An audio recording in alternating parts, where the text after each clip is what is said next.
right now, all designed to do one thing: put more money directly into your pocket. We're going to break down the actual, concrete plans aimed at helping seniors and anyone on a fixed income.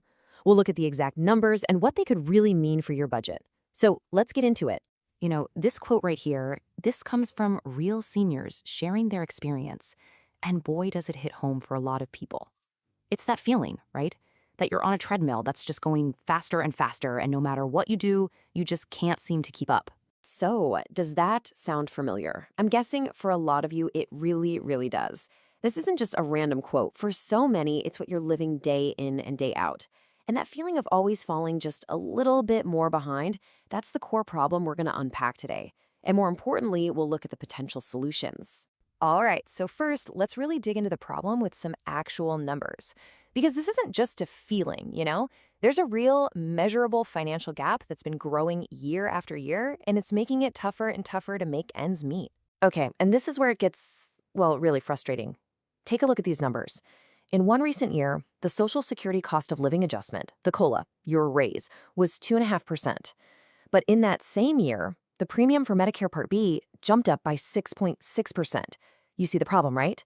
The same government that gives you a tiny raise with one hand takes back an even bigger chunk with the other. Your raise is gone before you even see it. And look, this isn't just a one-off bad year. Over the last decade, this exact kind of imbalance has meant that your Social Security checks have lost about 20% of their buying power. 20%. Think about that. It means every dollar you get today buys a whole lot less than it did just 10 years back. All right, so that's the problem. It's pretty bleak. But let's shift gears and talk about solutions. We're going to look at 3 major proposals that are aimed at putting more money, actual dollars, directly onto your benefit checks. And just to be clear, I'm not making these up. These are actual bills being debated right now. First up, we've got a big one. It's called the Social Security Expansion Act, and its goal is incredibly simple: give everybody on Social Security an immediate, significant raise to help them finally catch up with all these rising costs. So what's the big idea here? A direct, across-the-board increase of $200 every single month. And that's not just for retirees. We're talking about for every single person getting a Social Security check. That includes folks on disability and those receiving spousal and survivor benefits too. Everyone gets the boost. Now let's put that $200 into perspective, because it's a huge deal. That's an extra $2,400 a year. $2,400. Now compare that to the typical cost of living adjustments we've been getting, which have been what, maybe $40 or $50 a month. This proposal would have an impact that's 4 or 5 times bigger than that. It's a real game changer. Okay, let's look at the next proposal on the table. This one is called the Social Security 2100 Act, and it really hones in on the folks who are having the toughest time. We're talking about seniors who get the absolute minimum Social Security benefit and are often living well below the poverty line. Get this. This plan calls for a $660 a month increase, a permanent one, for those on the minimum benefit.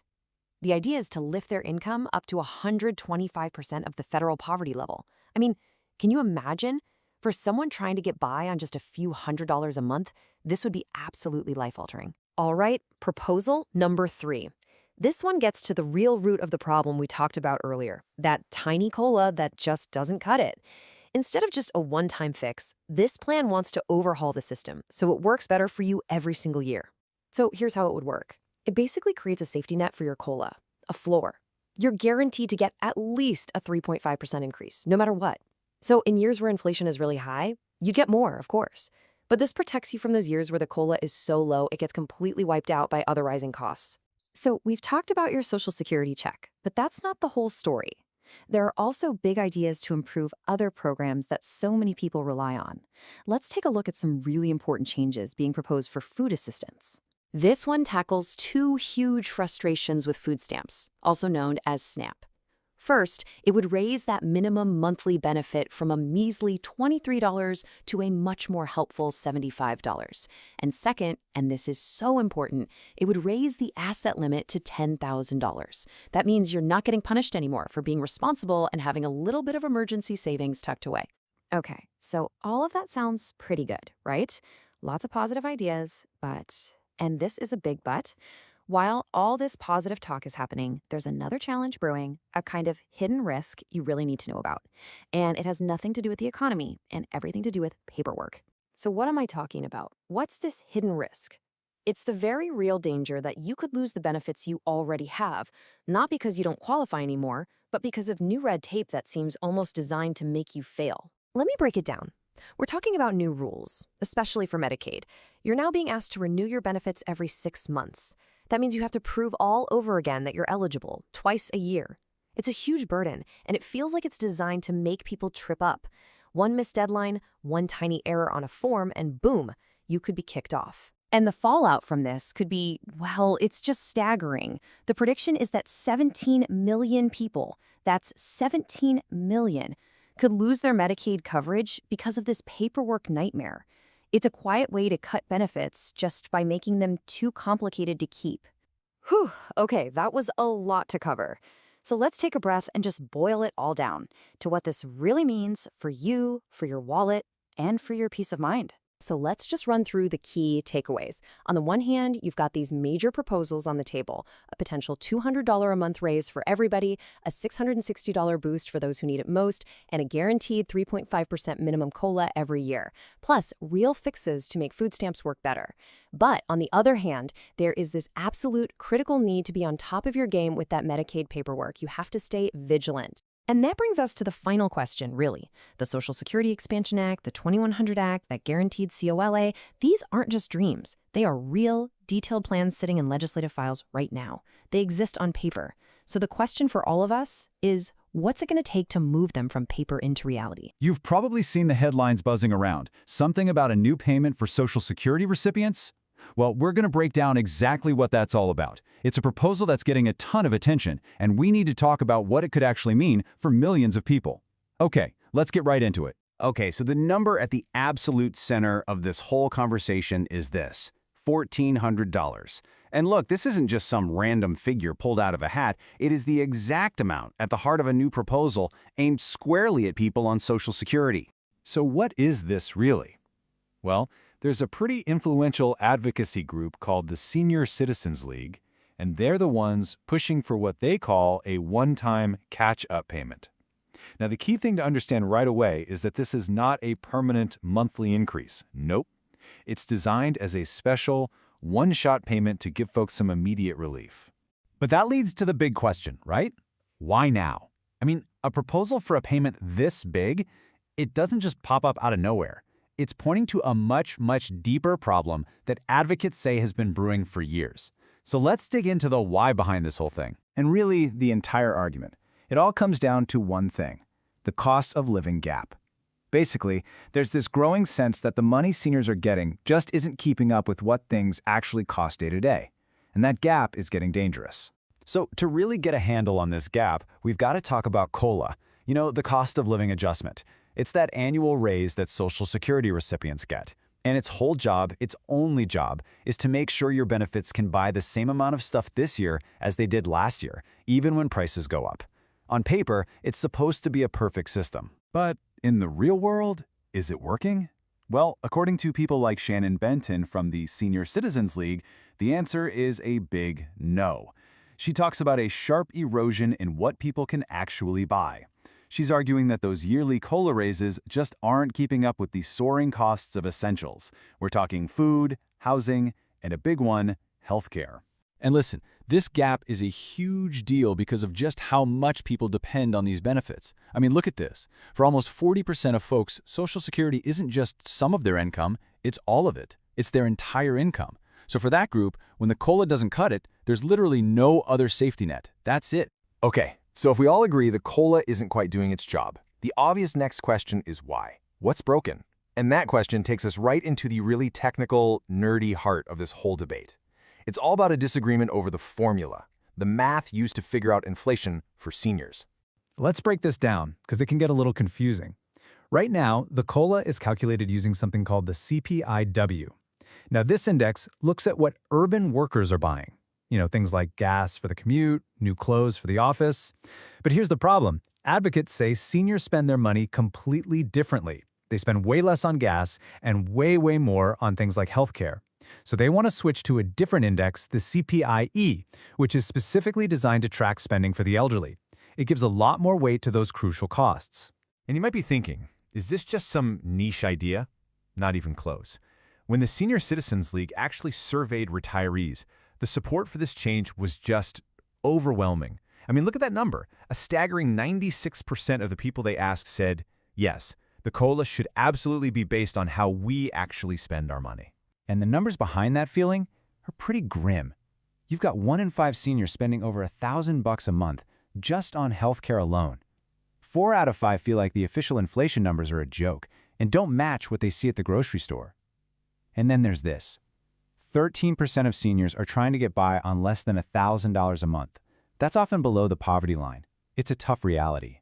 So this idea of a one-time payment, it might sound kind of radical, right? But if you look back at our history, it's actually not a completely new concept. This whole conversation is really just the latest chapter in a long story of adjusting benefits when times get tough economically. Yeah, I mean, this idea definitely builds on stuff we've seen before. Remember the Great Recession back in 2009? Social Security recipients got $250 checks then. And just a few years ago, there was a big push for a $200 a month increase. And of course, we all remember the stimulus checks, the economic impact payments during the pandemic. So you see, the idea of sending targeted direct cash, it's been done. So history shows us it's possible, right? The government can step in and send direct help when things get bad. But, and this is a big but, it's really important to remember that just because it happened before doesn't mean it'll happen again. Every single proposal, including this one, has to fight its own battle through the current political and economic climate. Okay, so we've covered the what, the $1,400 payment, we've covered the why, the COLA gap, and we've looked at the history. Now let's pull it all together. Where does this proposal actually stand today? And, let's be honest, what are its chances of happening? You really have to understand how something like this becomes a reality. It's a journey. Right now, we are at the very beginning, steps 1 and 2. You have an advocacy group making a suggestion, and the media is talking about it. That's great. But for this to turn into actual money in someone's bank account, it needs to become a bill. That bill has to pass the House, and it has to pass the Senate. Then it has to be signed by the president. That is a very, very long and tricky road. All right, so let's boil this whole thing down. What are the most important things to remember? Number 1, and this is the big one, this is just a proposal. It is not a law. Number 2, it's designed for all Social Security recipients. That means retirement, SSI, and SSDI. 3, the whole argument is that the current COLA formula is broken because it doesn't reflect what seniors actually spend money on. And finally, number 4, the fix they're suggesting has 2 parts. Change the formula for the future and give everyone a one-time payment to make up for the past. That's the whole shebang. And all of this really leaves us with a much bigger, more fundamental question to think about. I mean, this whole $1,400 idea, it's just one possible answer to a huge challenge. As our economy keeps changing and the cost of everything keeps changing, how do we make sure our most important safety nets, things like Social Security, are changing right along with it? That's the real conversation, and it's one we're definitely going to be having for a long, long time. You know, if you try to keep up with the news about Social Security, wow, it's a lot. One minute you hear about benefit cuts, and the next it's all about increases. It can make your head spin, right? So in this explainer, we're going to slice through all that confusion. We'll get right to the facts, separating what's actually happening right now from what's just being proposed for the future. All right, let's just ask the big question right up front. Is Social Security sending you more money? Well, the answer's a little complicated. For some people, yes, and for others, it's still a big debate. There's one major change that's already law and has led to significant payouts for a specific group of people. For everyone else, there are other big ideas on the table. Our goal today is to show you exactly what's what. Okay, so here's our roadmap for today. We'll talk about some big Social Security changes, then the real money that's happening right now, what else is on the horizon, a totally different vision for the administration, and finally, what this all means for the future of your benefits. Let's jump in. Okay, Section 1, real money right now. We're going to start with a change that's already a done deal. This isn't a proposal, it's a confirmed law that is already having a direct financial impact on a specific group of retirees. And when I say financial impact, I mean it. Check out this number, $6,710. That's the average, retroactive, lump sum back payment that millions of beneficiaries are receiving right now because of this new law. I mean, wow. Of course, some people get more, some a little less, but that's the average payment going out. So, you're probably wondering, where is all this money coming from? It's because 2 really old and frankly pretty controversial rules have finally been repealed. You might have heard of them. WEP, the windfall elimination provision, and GPO, the government pension offset. For decades, these rules actually reduced the Social Security benefits for certain public workers. Think firefighters, teachers, and other civil servants. The Social Security Fairness Act has now wiped those rules off the books. And it all happened pretty fast, really. When you look at the timeline, the bill passed the House back in November, got through the Senate in December, and was officially signed into law on January 5th. Right after that, starting in February and March, the Social Security Administration got to work distributing all those back payments. Now, it's super important to understand who this applies to. The people getting these payments are the retirees, survivors, and spouses who were directly hit by those old weapon GPO rules. But, and this is a big but, that's not everybody. In fact, it's a pretty specific group, only about 3 to 4% of all Social Security beneficiaries. So the vast majority of people, including most folks on SSDI and SSI, were never affected by those rules, which means this particular change doesn't apply to them. Okay, so that's the Fairness Act, which is done, but that's not the end of the story. Now we're looking ahead to what's on the horizon. Let's dive into some other big legislative proposals that could mean more money for a lot more people down the road. Right now, there are really two big ideas floating around for a future raise. On one side, you have the Social Security Expansion Act, a proposal from Senator Bernie Sanders.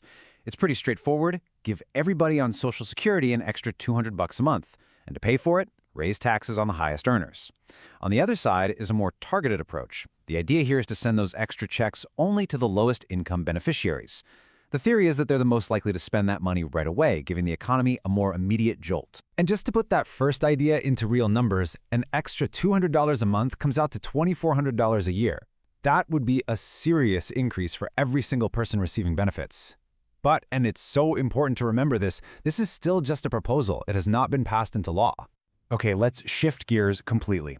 There's a whole other vision for how to improve Social Security, and this one has nothing to do with passing new laws for benefit raises. Instead, it's all about making the system stronger from the inside out through better management and different tax policies. And you can really see this viewpoint summed up in this quote from former President Donald Trump.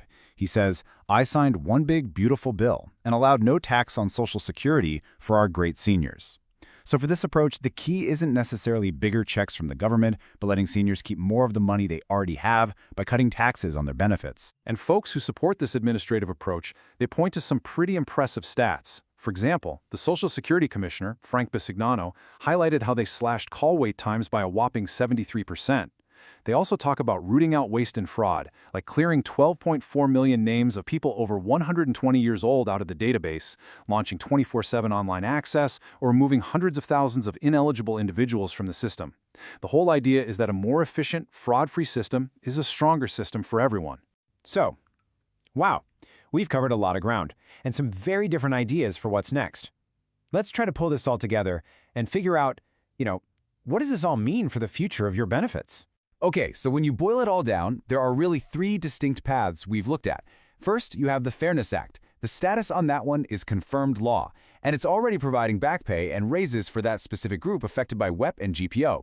Then you have the two big future ideas. There's the legislative path, passing new laws to raise monthly checks for lots of people, and then there's the administrative vision, which is all about strengthening the system from within through efficiency and tax cuts. And really, that brings us to the ultimate question, doesn't it?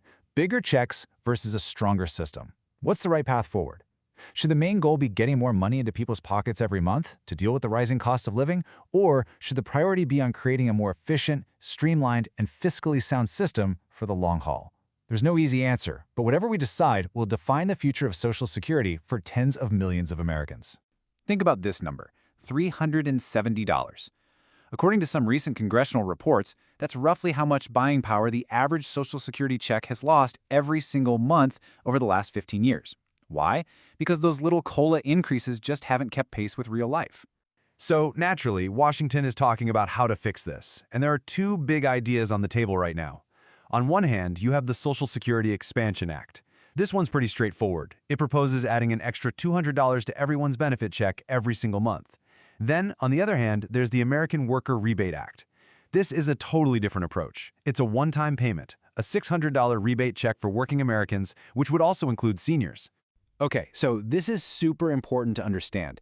These are just proposals. They are not laws. I really want to stress that. They could get changed, they could get stuck in committee, they could just disappear entirely. It's good to know they're being talked about, but please, please do not build your budget around this money. It might never happen. Okay, so we've talked about the COLA, payment dates, and these new proposals. And all of that is really important stuff. But none of it, and I mean none of it, comes close to the single biggest, most expensive mistake that people make with their Social Security. And what is that mistake? It's deciding when to start taking your benefits. Now, look, we get it. For some people, claiming early at 62 isn't a choice, it's a necessity. But for so many others, it's a decision they make because they're scared or they've heard bad advice. And that one single decision, it can literally cost you tens or even hundreds of thousands of dollars over your lifetime. Just think about the math for a second. If you claim at the very first moment you can, age 62, instead of waiting until you're 70, you are locking in a benefit that's up to 30% smaller. And that's not just for a year or two, that's forever. A smaller check today means a much smaller check when you're 85, 90, or older, exactly when your expenses might be at their highest. All right, so if that's the costliest mistake, what's the smartest move? What's the secret? Well, it's not some hidden loophole. It's about having a plan. It's about building a strategy that's right for you. So what does that strategy look like? It's a personal timeline, and it has 3 key parts. First, you need to figure out your break-even age. That's the point where waiting to claim actually puts you ahead financially in the long run. Second, you absolutely have to look at spousal and survivor benefits. For couples, this can totally change the game. And third, you have to factor in all the other pieces, like Medicare, to see what your actual take-home pay will be. You know, when you boil it all down, it really comes back to one big shift in how you think about all this. The most common question people ask is, what's my check going to be this month? But the smarter question, the one that makes all the difference, is this. How do I make this benefit last for my entire retirement, for the next 30, maybe even 40 years? So that's the question we want to leave you with, because a smart, strategic decision you make today in your 60s could literally be the difference of thousands and thousands of dollars in your pocket when you're in your 80s or 90s. So are you planning for this month, or are you planning for the next 30 years? Because that choice, well, that's the most powerful Social Security decision you will ever make. There is a huge change happening with Social Security, and it's putting billions of dollars back where they belong, in the pockets of millions of Americans. You know, if you're one of the millions of retired teachers, firefighters, police officers, really any public servant in the U.S., this was made for you. So let's break down exactly what this Social Security Fairness Act means, and more importantly, what it means for you and these new back payments. Okay, let's get right to it. The number one question everyone has is, how much money are we talking about here? Well, the Social Security Administration has confirmed it. The average one-time lump sum payment is a pretty hefty $6,710. I mean, for anyone on a fixed income, a check like that can be an absolute game changer.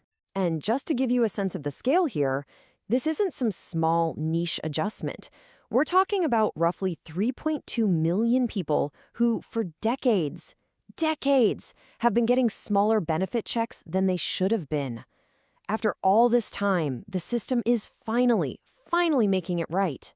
The amount of money involved here is just staggering. Get this, over $15.3 billion has already been paid out. And they're not even done yet. The SSA still has about another $6 billion to go. This is a massive course correction.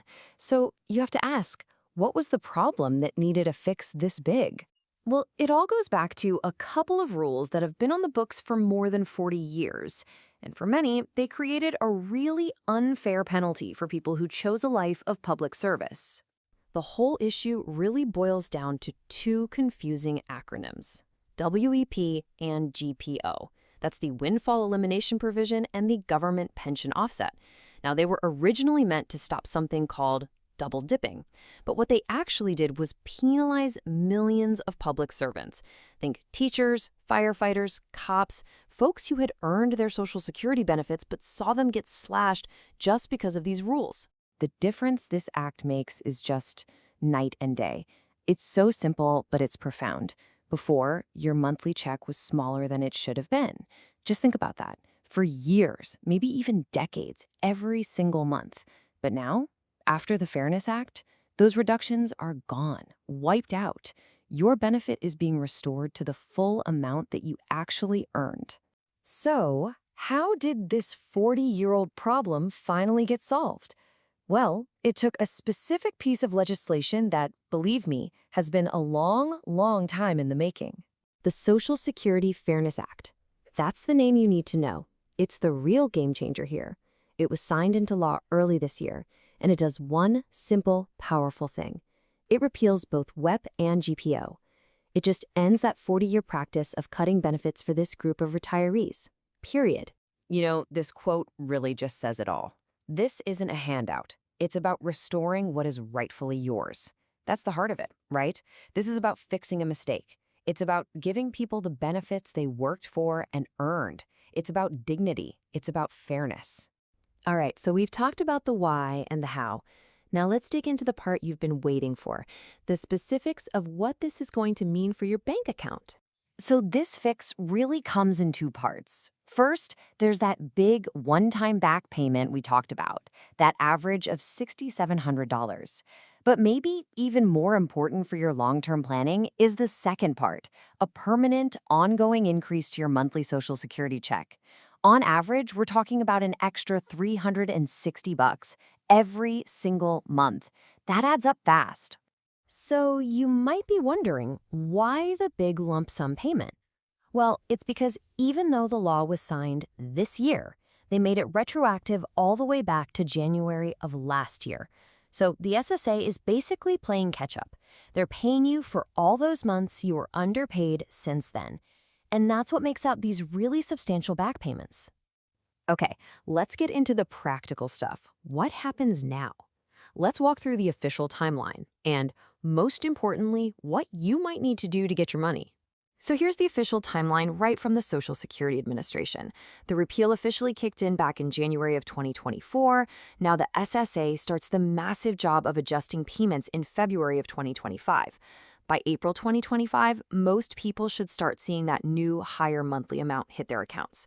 Some of the more complex cases will take a little longer, but they're aiming to have every single adjustment done by November 2025. So a little patience is needed here. All right, so what do you need to do right now? This is really important. It breaks down into two groups. First, if you're already getting Social Security checks that were being reduced by WEP or GPO, you don't have to do a thing. Seriously, the SSA will handle it all automatically. The only thing you should probably do is log into your account and make sure your contact info is up to date. But, and this is a big but, if you're one of those people who never even bothered applying for benefits because you figured WEP or GPO would just wipe them out, you need to file an application, and you need to do it now. And here's exactly how you do that. You can apply right online at ssa.gov/apply.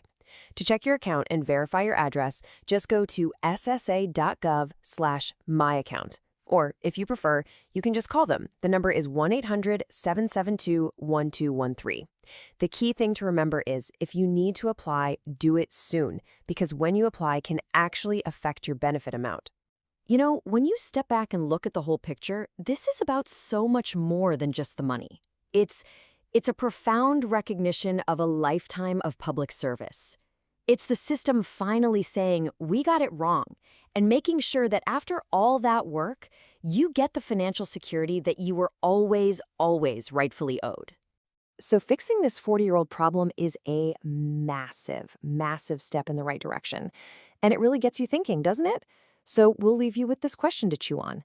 Now that this is finally fixed, what other parts of Social Security do you think need a serious update to make them fair for the 21st century? We're heading into Section 3, Washington's proposed boosts. Yeah, there are actual proposals in Congress right now that could mean hundreds more dollars for you. So what's with this number, $370? Well, it's not just pulled out of thin air.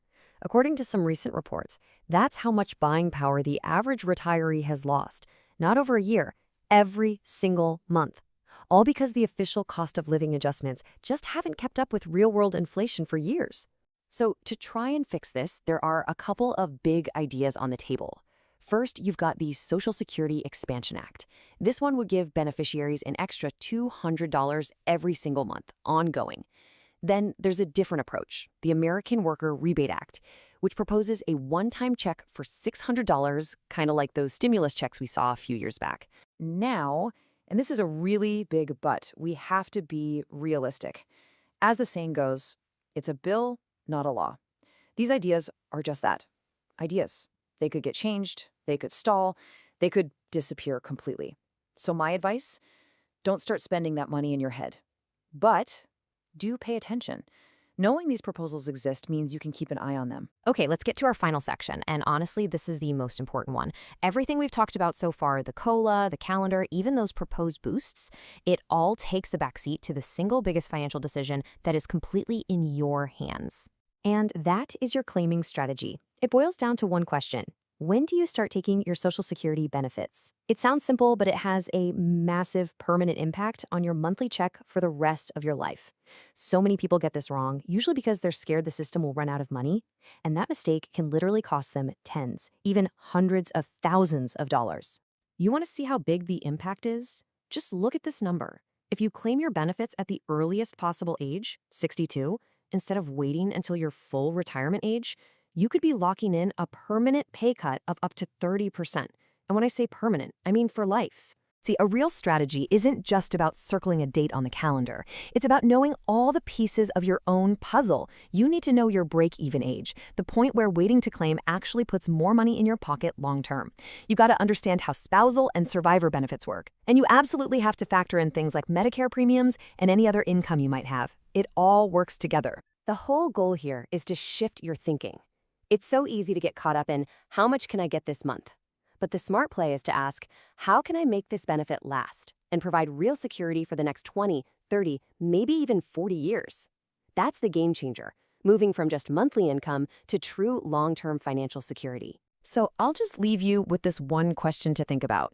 Is your claiming date based on a real strategy, or is it based on an assumption, or maybe even fear? Because the most powerful decision you can make isn't just choosing when to file, but understanding why.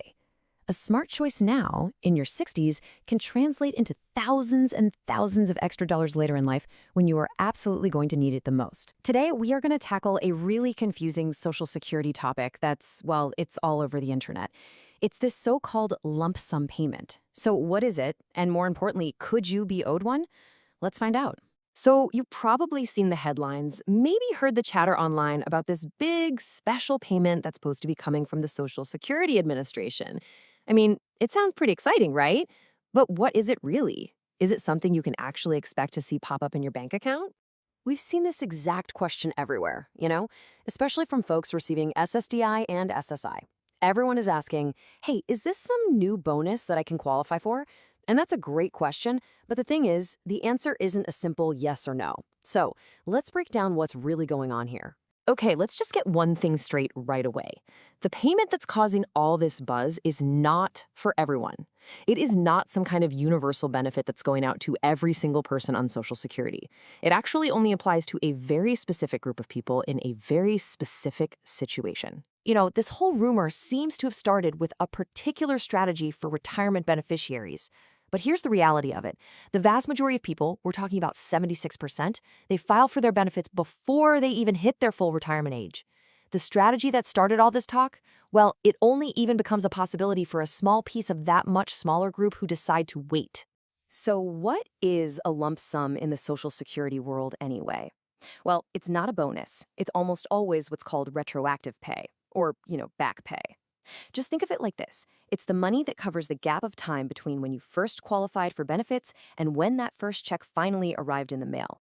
And this is really, really important to understand. If you've been getting your benefits for years, a lump sum payment is not just going to suddenly show up in your account. That's just not how this works. These kinds of payments are almost always tied to a new application for benefits. It really just comes down to this. Your monthly benefit, that's the ongoing, regular, predictable payment you count on every month. A lump sum payment is totally different. It's a one-time thing, it's retroactive, and it's almost always for new applicants who had to wait a while before their claim got approved. All right, now here's where things get kind of interesting, because the rules for these lump sums are completely different depending on the type of benefit you're getting. So let's look at the three main scenarios here: retirement, SSDI, and SSI. Okay, so first up, let's talk about the retirement beneficiaries. This is the group whose specific situation is what kicked off all of the recent online buzz we've been seeing. Here's how it works for them. So let's say someone decides to wait to claim their retirement benefits, delaying past their full retirement age. For every single month they wait, their future monthly payment gets a little bit bigger. So then, when they finally decide to file, Social Security might offer them a choice. They can say, look, you can take that higher monthly benefit you earned, or you can take a slightly lower one plus a lump sum payment for up to 6 months of back payments. And you gotta remember that number, 6 months. In this very specific retirement scenario, that is the absolute maximum amount of back pay Social Security is going to offer. It's a trade-off, you see. You get a chunk of cash now, but you give up that slightly higher permanent benefit you would have earned for waiting those extra months. So what about everybody who is asking about SSI and SSD? Is there a version of this for you? Well, the answer is yes, but it works very, very differently. For people on SSDI and SSI, a lump sum is almost always back pay that you get right at the very beginning of your claim. It's designed to cover that often very long waiting period between when you first became disabled, when you applied for benefits, and when you finally got approved. And for SSDI, the calculation also has to factor in a mandatory 5-month waiting period. So again, this isn't some surprise bonus, it's the money you were owed from the whole application process. Okay, so after looking at all these details, let's circle all the way back to that first question. Based on your own situation, I mean, are you a new applicant or a long-term beneficiary? Are you on retirement, SSDI, or SSI? Does this so-called special payment actually apply to you? Look, here's the bottom line. Whether we're talking about retirement, SSDI, or SSI, these lump sums are just back payments. They're not bonuses. And they almost always happen at the very beginning of a claim, not years down the road. And probably most importantly, the rules are different for every single one of these programs. With so much misinformation floating around out there, knowing the actual facts is your single best financial tool. The real takeaway here isn't about some surprise check. It's about understanding the system that you rely on. So here's a thought. What's one thing you can do this week to better understand your own benefits? Today, we're jumping into a really interesting idea that could totally change how we look at financial support, especially when times get tough. It's all about asking, is there a smarter way to help people out?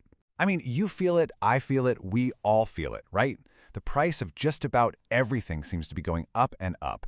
It puts a real squeeze on your wallet, and that leads us to a huge question. With costs climbing like this, is there a better, more intelligent way to provide some relief? And that right there is the heart of the problem. We've all seen prices jump, but for a lot of people, especially folks on Social Security or other fixed incomes, the money coming in just isn't keeping up with the money going out. So we're going to look at one idea that's designed to fix that exact problem. So what is this new idea all about? Well, because of all the economic challenges we've seen, experts are talking about a pretty major shift in how we handle this stuff. It's a much more targeted approach, and it's really different from what we've done in the past. The big number at the center of this whole proposal is $2,000. And no, not just as a one-off payment, but as a regular monthly check. This is the number that supporters think could offer some real, consistent help. Okay, so how would this thing actually play out? Well, the idea is for these ongoing monthly checks, but, and this is the key difference, they wouldn't go to everybody. They'd be aimed specifically at low and fixed income households. The whole goal is to give them immediate spending power to help them cover that gap that inflation has created. But why do it this way? Why only target certain people?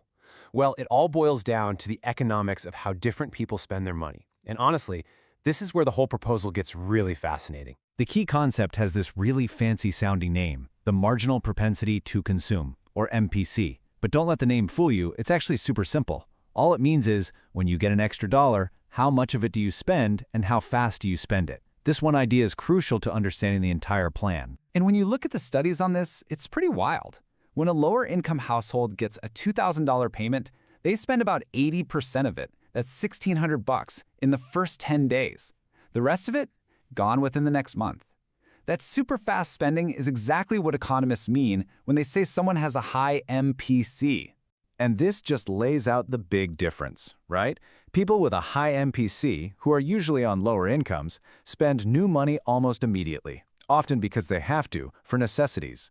On the flip side, folks with higher incomes, the low MPC group, are way more likely to save it, invest it, or pay off debt. That money doesn't get pumped back into the economy nearly as fast, if it even does at all. So this brings us to a really important comparison. To really get why this new targeted idea is even on the table, we've got to look back at those big stimulus checks that went out in 2020 and 2021 and kind of learn from what happened. The difference between these two plans is just night and day. The old stimulus went to about 85% of everyone. And look, the intention was good, but the absolutely massive cost was a big factor in the inflation we're all dealing with now. This new proposal is meant to be the exact opposite. Surgically targeted, way less expensive, and designed to give a focused boost to the economy without causing prices to spiral. Okay, let's really zero in on that cost difference, because the numbers here tell you everything you need to know about why this new strategy is being considered. Those widespread stimulus checks from a few years back, they cost around $850 billion. Just think about that number for a second. It's a staggering amount of money to push into the economy all at once. Now compare that to the estimate for this new targeted idea. Giving 3 monthly checks of $2,000 to about 50 million people would cost around $100 billion. That's less than an eighth of the cost for what's argued to be a more direct and sustained impact. So what does that really mean in practice? It means for a tiny fraction of the cost, this plan could give more consistent, ongoing help directly to the people who need it, all while trying to avoid that big inflationary wave that ends up hurting everybody in the long run. And all of this leads to what a lot of the experts behind this idea are calling the win-win argument. It's a vision for a more focused, more efficient, and you could argue a fair way to handle economic relief in the future. So the argument really is that it's just a smarter way to do things. You're getting money straight to the people who will actually spend it, which gives you a much better bang for your buck in terms of stimulating the economy. And by learning from the past, the goal is to be more cost-effective and a lot fairer, especially to those whose incomes have fallen behind. And in the end, it really does come back to this simple quote. The whole point of a stimulus check is for people to spend it. I mean, that's why it's called a stimulus. Giving it to people who are just going to park it in a savings account doesn't really achieve that goal. Giving it to the folks who'll spend it right away absolutely does. Which, of course, leaves us with that one big question. When you look at the lessons from the past, and you follow the economic logic we've just walked through, could this kind of targeted approach be the future of financial relief? It's definitely a powerful idea to think about. Today, we're diving into some really big proposals that could change the monthly benefits for millions of people who receive Supplemental Security Income, or SSI. All right, let's start with this number. For 2025, the absolute maximum federal SSI benefit for a single person is $967 a month. That's the ceiling, the most anyone can get from the program each month. And that brings us to the big question, right?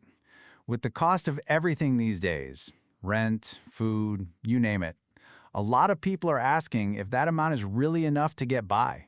So to really get what these proposals are all about, we first have to understand the problem they're trying to fix. And it really all comes down to a growing financial gap between SSI benefits and the official poverty level. You know, it's interesting. When this program was created more than 50 years ago, the whole point was to act as a safety net, to keep people right at the federal poverty line. But over the decades, well, it's fallen behind. And this chart just lays it all out, doesn't it? On one side, you've got the max SSI benefit at $967. On the other, the 2025 federal poverty line, which is $1,304. You can literally see the gap right there. And that difference comes out to $337. Every single month. That's the shortfall. And that number is at the absolute heart of this whole debate. You can really feel the urgency in this quote from our source material. I mean, that's pretty powerful language, and it just shows how strongly some people feel that the system needs to be modernized to close that gap. Okay, so we've seen the problem. Now, what are the proposed solutions? Well, the first big one is a piece of legislation aimed squarely at closing that financial gap we just looked at. It's called the SSI Restoration Act. You can basically think of it as a big package of updates trying to modernize parts of the program that, frankly, haven't been touched in decades. The single biggest, most significant change in this act would be to raise the maximum monthly benefit to match the federal poverty line. The goal is to get the program back to doing what it was originally intended to do. So remember that $337 gap? This would close it. For someone getting the maximum benefit, this would mean a direct increase of $337 a month, bringing their total from $967 up to that poverty line figure of $1,304. Now, this is absolutely critical to understand. This is a proposal. It's being discussed, but it has not been passed by Congress. It is not current law. Okay, so the next big proposal tackles another part of the program that critics say is seriously out of date, the super strict limits on how much money a person can have in savings. These limits on assets, they haven't been updated for inflation in decades. This makes it almost impossible for people to save up even a small emergency fund for, a car repair or an unexpected bill. And the proposed change here is huge. The asset limit for a single person would jump from the current $2,000 all the way up to $10,000. And for married couples, the increase is just as dramatic. It would go from that long-standing $3,000 limit to a proposed $20,000. To put that in perspective, for an individual, that's a 500% increase in how much they'd be allowed to save without being penalized or losing their benefits. So, with such significant changes on the table, the natural question is, okay, what's the holdup? What's the current status of all this in Congress? So just to sum it all up, the SSI Restoration Act is really this bundled package of reforms. It's trying to raise the benefits to the poverty line and also massively increase those savings limits, tackling the two major issues we've just covered. And this brings us to the bottom line. As of today, August 16th, 2025, the SSI Restoration Act has not passed. It is still just a proposal. So that leaves us with a final thought for this explainer. When you look at that documented gap between the benefits and the poverty line and the fact that these rules haven't been updated in decades, it really makes you wonder, what level of priority should reforming SSI have on the national agenda? If you're one of the tens of millions of Americans who get Social Security, there's a new proposal making some serious waves that you really need to hear about. An advocacy group is pushing hard for a pretty significant one-time payment for everybody who gets benefits. So in this explainer, we're going to break down exactly what this proposal is, why it's even on the table right now, and what it could all mean for you. So let's just cut right to the chase. The number at the very heart of this whole conversation is $1,400. Now, this isn't some new monthly increase or a tiny adjustment we see every year. Nope, this is a proposal for a single direct payment. The whole point is to provide some immediate financial relief. It's a pretty big number, and it's meant to tackle a financial strain that, according to proponents, has been building up for years now. So who would actually get this money? Well, the proposal isn't just for one small group. It's designed to cover absolutely everyone who receives Social Security benefits. That means retirees, of course, but it also includes folks on Supplemental Security Income, that's SSI, and Social Security Disability Insurance, or SSDI. The whole idea is to give a big, broad-based boost to all beneficiaries who are trying to make ends meet on these fixed incomes. Okay, so why now? Why this big push for a $1,400 payment all of a sudden? Well, the answer really gets into a long-running debate over something called the COLA, the Cost of Living Adjustment. The people behind this payment argue at the system we're using right now to adjust benefits for inflation, well, they say it's fundamentally broken and that millions of people are falling further and further behind because of it. Every year, Social Security benefits get a little bump, a percentage increase, to help people keep their buying power as the prices for, well, everything go up. That's the COLA. And in theory, it sounds like a perfect system, right? If your rent, your groceries, and your gas all get more expensive, your benefits should go up to match. But, and this is a big but, the core argument of this new proposal is that in the real world, it's just not working that way at all. The main voice you're hearing behind this push is a nonpartisan group called the Senior Citizens League, or TSCL for short. For years, they've been making this case that the annual COLA increases are, to put it simply, just not enough. They argue there's this growing gap between the benefit increases people get in their checks and the actual real-world inflation they're facing, especially for the big things like housing, food, and of course, healthcare. And this right here gets to the technical, kind of nerdy heart of the problem. See, the current COLA is calculated using something called the CPIW. It basically tracks the spending habits of younger, working-age people in cities. But critics, like the TSCL, say that's a huge flaw. Why? Because the spending habits of a 40-year-old office worker are completely different from a 75-year-old retiree. For example, seniors spend a much bigger chunk of their income on healthcare, a cost that the CPIW barely registers. So the TSCL wants to switch to the CPIE, which is based on the spending of the elderly. They say this would finally give a true picture of the inflation seniors are up against and lead to much fairer benefit increases. And this quote from Shannon Benton, the executive director at TSCL, it really frames the whole issue perfectly. For years and years, beneficiaries have been saying, hey, my costs are going up way faster than my benefits. This quote flips the whole script. It says, instead of doubting the lived daily experience of millions of people on fixed incomes, maybe, just maybe, it's time to admit that the tool we're using to measure their costs is the thing that's actually broken. So moving beyond all the technical arguments about inflation and indexes, what's the real-world evidence for this payment? Well, the TSCL has gathered some really compelling data that, honestly, paints a pretty stark picture of the financial pressures that millions of beneficiaries are dealing with right now, today. Just let this number sink in for a minute. 7.3 million. According to the TSCL's research, that is how many American seniors are trying to get by on less than $1,000 a month. That's not just a low number, it's below the federal poverty line. And as the organization points out, in most cities, that's less than what you'd pay for just a modest apartment, let alone food, utilities, medicine, everything else.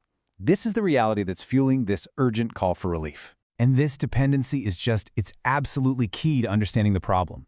For so many people, Social Security isn't just a little extra check to help out. It's their entire livelihood. This research shows that for nearly 4 out of every 10 beneficiaries, Social Security isn't just part of their income, it is 100% of their income. So when that's your only source of money, even a small gap between your benefit increases and the rising cost of living can be completely devastating.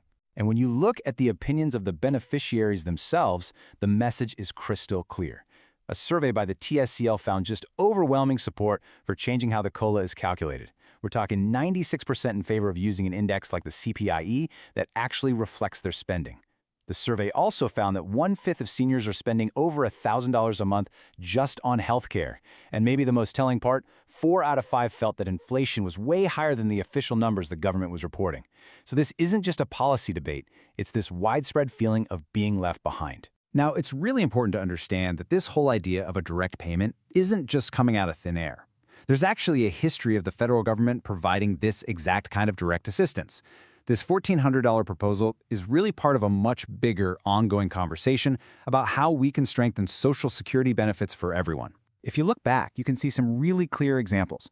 Back during the Great Recession in 2009, the government sent out $250 economic recovery payments to people on Social Security and SSI. And of course, much more recently, during the pandemic, millions of us got those economic impact payments, the stimulus checks. The TSCL points to these examples as proof that when things get economically uncertain, the government can and has stepped in with direct financial help. This new proposal fits right into that pattern. And this proposal for a one-time payment, it's not the only idea out there for boosting benefits. Not by a long shot. There have been several other pretty big plans discussed recently. For example, Senators Bernie Sanders and Elizabeth Warren brought back the Social Security Expansion Act. That's a bill that would increase benefits by $2,400 a year, so $200 every month. And similarly, during his 2020 campaign, Joe Biden also proposed a $200 per month increase. This all just goes to show that the push for a $1,400 check is part of a much wider call from a lot of different people to provide more substantial support. So with all of this context, you've got the flawed COLA, the real financial hardship, the history of these kinds of payments, and all these other proposals floating around, we finally get to the big question. We have this compelling proposal on the table, so what happens next? Where does this whole idea go from here? Okay, this right here is the most important thing to clarify right now. The $1,400 catch-up payment is a proposal from the Senior Citizens League. It is not a bill sitting in Congress, and it is definitely not a law. It's an idea that's being pushed by a very influential advocacy group to spark a conversation and, frankly, to put some pressure on lawmakers. The goal is to get this concept onto the legislative agenda, but as of today, that's what it is, a proposal. So let's do a quick recap of the key takeaways from all this. First, a major advocacy group, the TSCL, is pushing for a one-time $1,400 payment. Second, this is a direct response to the cost of living adjustments that they say just haven't kept up with real-world inflation for seniors. Third, their case is backed up by some pretty stark data on financial hardship. And finally, this kind of direct payment isn't new. It has been used before during tough economic times. And that leaves us with this final really crucial question. This $1,400 proposal, it's a potential short-term fix for a very long-term problem. And whether this specific plan ever moves forward or not, the underlying issues, how do we accurately measure inflation for seniors? How do we make sure benefits provide a dignified standard of living? Those questions aren't going away.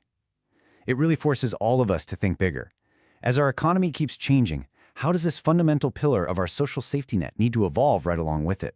You know, there's a number that's been making a lot of noise lately. A number that could mean an extra $2,400 a year for every single person on Social Security. It's a huge proposal, sparking a ton of hope, but also a pretty fierce debate.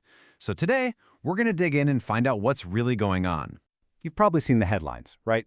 The posts on social media, the chatter online, a $2,400 boost to your annual Social Security check. But is this a real possibility we should be paying attention to, or is it just, political noise? Let's try to separate the facts from the fiction here. Okay, so first things first. Let's talk about the promise itself. We need to break down these numbers that have grabbed everyone's attention and figure out what they could actually mean for millions of American retirees. So, the big number at the heart of this whole thing is $2,400. That's the proposed annual increase that every Social Security recipient would see in their pocket.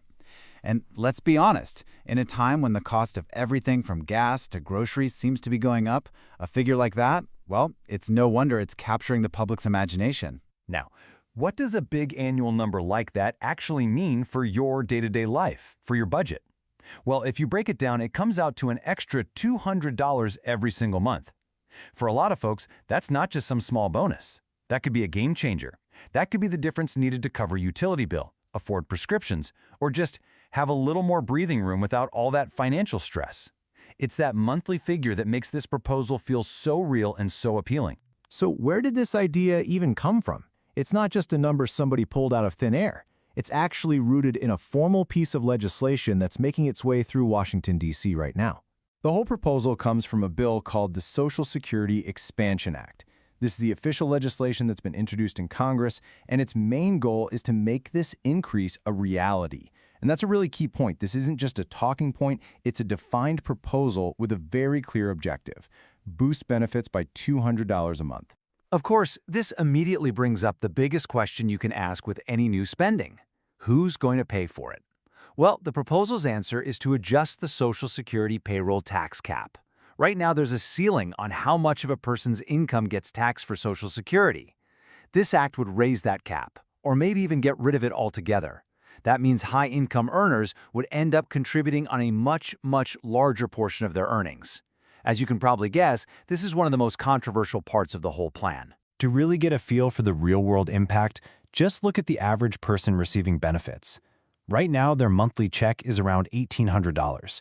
With this boost, it would jump up to $2,000. That's about an 11% increase, which is pretty significant. And what this chart doesn't even show is that for people who are on minimum benefits, the impact would be proportionally even bigger. We're talking potentially life-changing. Okay, so now we have to make a big shift from talking about what the proposal is to whether it could ever actually happen. Because while the idea of an extra $2,400 a year sounds fantastic, its path to becoming law is, to put it mildly, filled with some major political and economic roadblocks. Yeah, the road to this becoming a law is incredibly steep. First, politically, it's facing just deep divisions in Congress. Fiscally, it runs headfirst into some really serious concerns about the long-term health of the entire Social Security system. And then you've got the logistical side, potential delays, these really complex questions about fairness between generations, and even unknown ripple effects on other government benefits. It's a lot to tackle. Let's just break down the debate a little. On one hand, supporters argue, pretty passionately, that this boost is absolutely essential to help seniors keep up with the rising cost of living. They also say, hey, putting more money into the hands of 70 million people, that would be a huge stimulus for the economy. But on the other side, you've got critics raising all sorts of alarms. They're saying it's fiscally irresponsible, and they're worried that injecting billions of dollars into the economy could actually fuel inflation. They also bring up that concern that it puts an unfair financial burden on younger generations who have to foot the bill. And this brings us to the elephant in the room: sustainability. Here's the thing. Even without this proposed increase, the Social Security Administration's own experts project that its trust fund is on a path to be depleted by 2034. That is a critical piece of context here. So the debate isn't just about whether we can afford a boost right now, but whether adding this massive new expense is even wise when the system's long-term future is already in serious trouble. It's also really important to manage our expectations about timing. Even in the absolute best-case scenario, The journey from a proposal to an actual payment in your bank account is a long one. A bill gets introduced, then it faces this lengthy, often really contentious debate in Congress. It would almost certainly be changed and modified through compromises. Only after all of that, maybe, it gets approved. And even then, implementation would probably be phased in over time. The big takeaway here? No one should expect to see an extra $200 in their check anytime soon. And you know, this quote from the source material really gets to the heart of the matter. This whole conversation we're having about a $2,400 boost is really a symptom of a much larger issue. The Social Security system as a whole is facing a crisis, and it desperately needs reform. The question isn't just about this one proposal, it's about how we're going to ensure the entire system stays solvent for our kids and grandkids. Okay, so with all this uncertainty floating around, what does any of this mean for your own financial planning? Let's step beyond the headlines for a minute and focus on what you can actually control. This is such a fundamental point, and it often gets lost in these kinds of debates.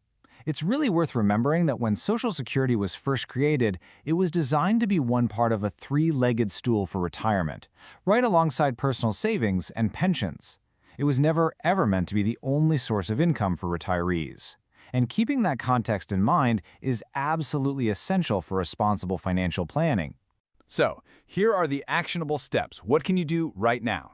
Number 1, stay informed. It's good to know what's being debated in Washington, but please do not base your financial plans on the assumption that this boost is a sure thing. Number 2, and this is the big one, continue your personal savings and investing for retirement. This is the part you have the most control over. And number 3, if you can, talk to a financial advisor who can give you professional advice that's tailored to your specific situation and your goals. And this final quote really just summarizes the core message for all of us, doesn't it? Relying on political promises is a really risky strategy for something as critical as your retirement. Taking proactive control of your own financial security, that is the most reliable path forward, no matter what happens in D.C. This whole debate has proven one thing for sure. Millions of seniors are struggling financially. But is another benefit increase the real long-term answer? Or is it just a temporary patch on a system that needs fundamental, deep reform to survive for the next generation? That is the real question for the future of Social Security. Today, we are really getting into the weeds on the future of supplemental security income, SSI. There are some huge proposals out there that could completely change the game for millions of people. We're talking bigger monthly checks and a massive jump in how much you're allowed to save. But when you peel back all the layers, all these proposals really come down to one single critical question. Is SSI, as it stands today, actually keeping up with the cost of living? This is the core problem we're going to unpack, because for almost 8 million people, the answer to that question really dictates their entire life. So let's just step back for a second.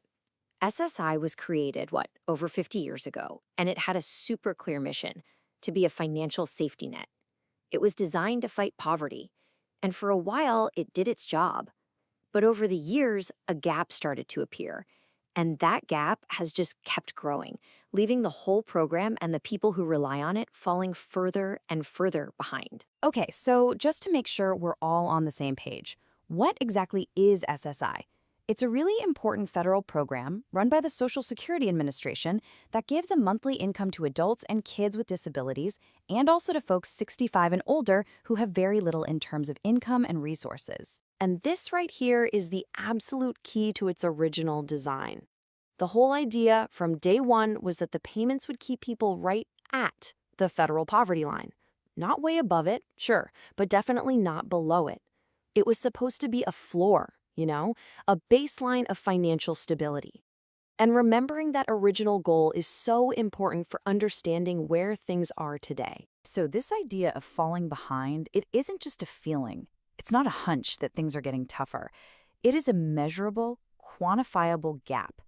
And the numbers, well, they tell a really, really clear story about the difference between the program's original promise and today's reality. Okay, let's start with the benchmark. For 2025, the official federal poverty line for one person is $15,650 a year. But nobody pays their rent once a year, right? So let's break that down by month. That comes out to $1,304. Remember that number. It's our baseline. Now let's look at what's actually happening for someone on SSI. The absolute maximum federal payment a single person can get in 2025 is $967 a month. That's the ceiling. You can't get a dollar more from the federal government. So right off the bat, you can see those two numbers are not the same. And when you put those two numbers right next to each other, like in this chart, wow, the gap just jumps right out at you. It's not even close. The maximum benefit falls way short of that poverty line, and this difference has just been getting worse year after year. So do the math. The difference is $337. That's the hole people find themselves in every single month. To put it another way, the maximum SSI check is nearly 35% below the very poverty line it was created to meet. That is a massive gap to cover when you're on a fixed income. Okay, so that's the problem. It's a big one. But how do you fix it? Well, there are some pretty concrete plans being floated around. And maybe the biggest one is a piece of legislation called the SSI Restoration Act. It's designed to attack that income shortfall we just talked about head on. And this proposal is getting a lot of attention. In the source material we looked at, one analyst put it pretty bluntly, saying the SSI Restoration Act, in my opinion, is a really, really good one. It checks literally all the boxes. So it's seen as this complete fix, not just some tiny little patch. So what are these boxes that it checks? Well, first and foremost, the Act wants to raise monthly benefits to 100% of the federal poverty line. That means, boom, an instant $337 a month raise for someone getting the max benefit. And this part is crucial. It would then tie or index those benefits so they automatically go up with the poverty line every year. That way, this gap can never open up again. The Act also tackles the marriage penalty, which can hurt married couples, and it wants to seriously raise those ancient asset limits, which we're going to talk about next. Okay, reality check time. This is really, really important to understand. The SSI Restoration Act is still just a proposal. Right now, it has not been passed by Congress. It's been introduced, it's being talked about, but it is not the law of the land. But, a bigger check is only half the story. There's another huge problem that's kind of baked into the system right now, and it has everything to do with saving money. Okay, so the asset limits for SSI, that's how much money you can have saved up, are stuck in a time warp. They haven't been updated in decades. Right now, the limit for one person is just $2,000. I mean, think about that. Your car breaks down, your fridge dies, you have one unexpected medical bill, that can wipe you out completely. It basically makes it impossible to build any kind of real safety net. So the proposed fix for this is, well, it's dramatic. The asset limit for an individual would jump from $2,000 all the way up to $10,000. And for a couple, it would go from $3,000 to $20,000. I mean, that is a night and day difference. Let's just pause on that individual number for a second. Going from $2,000 to $10,000, that's a 500% increase. We are not talking about a small tweak here. This is a massive shift in policy, basically admitting that the financial world of today is nothing like it was when these old limits were set. And what does that really mean for someone's life? It's not just about the numbers. It's about security. It's about having that peace of mind that comes from knowing you have a rainy day fund. It means you could actually save for an emergency without that constant fear of losing the very benefits you need to survive. Okay, so we've got these two huge ideas on the table, one to boost monthly income and one to raise the savings limit.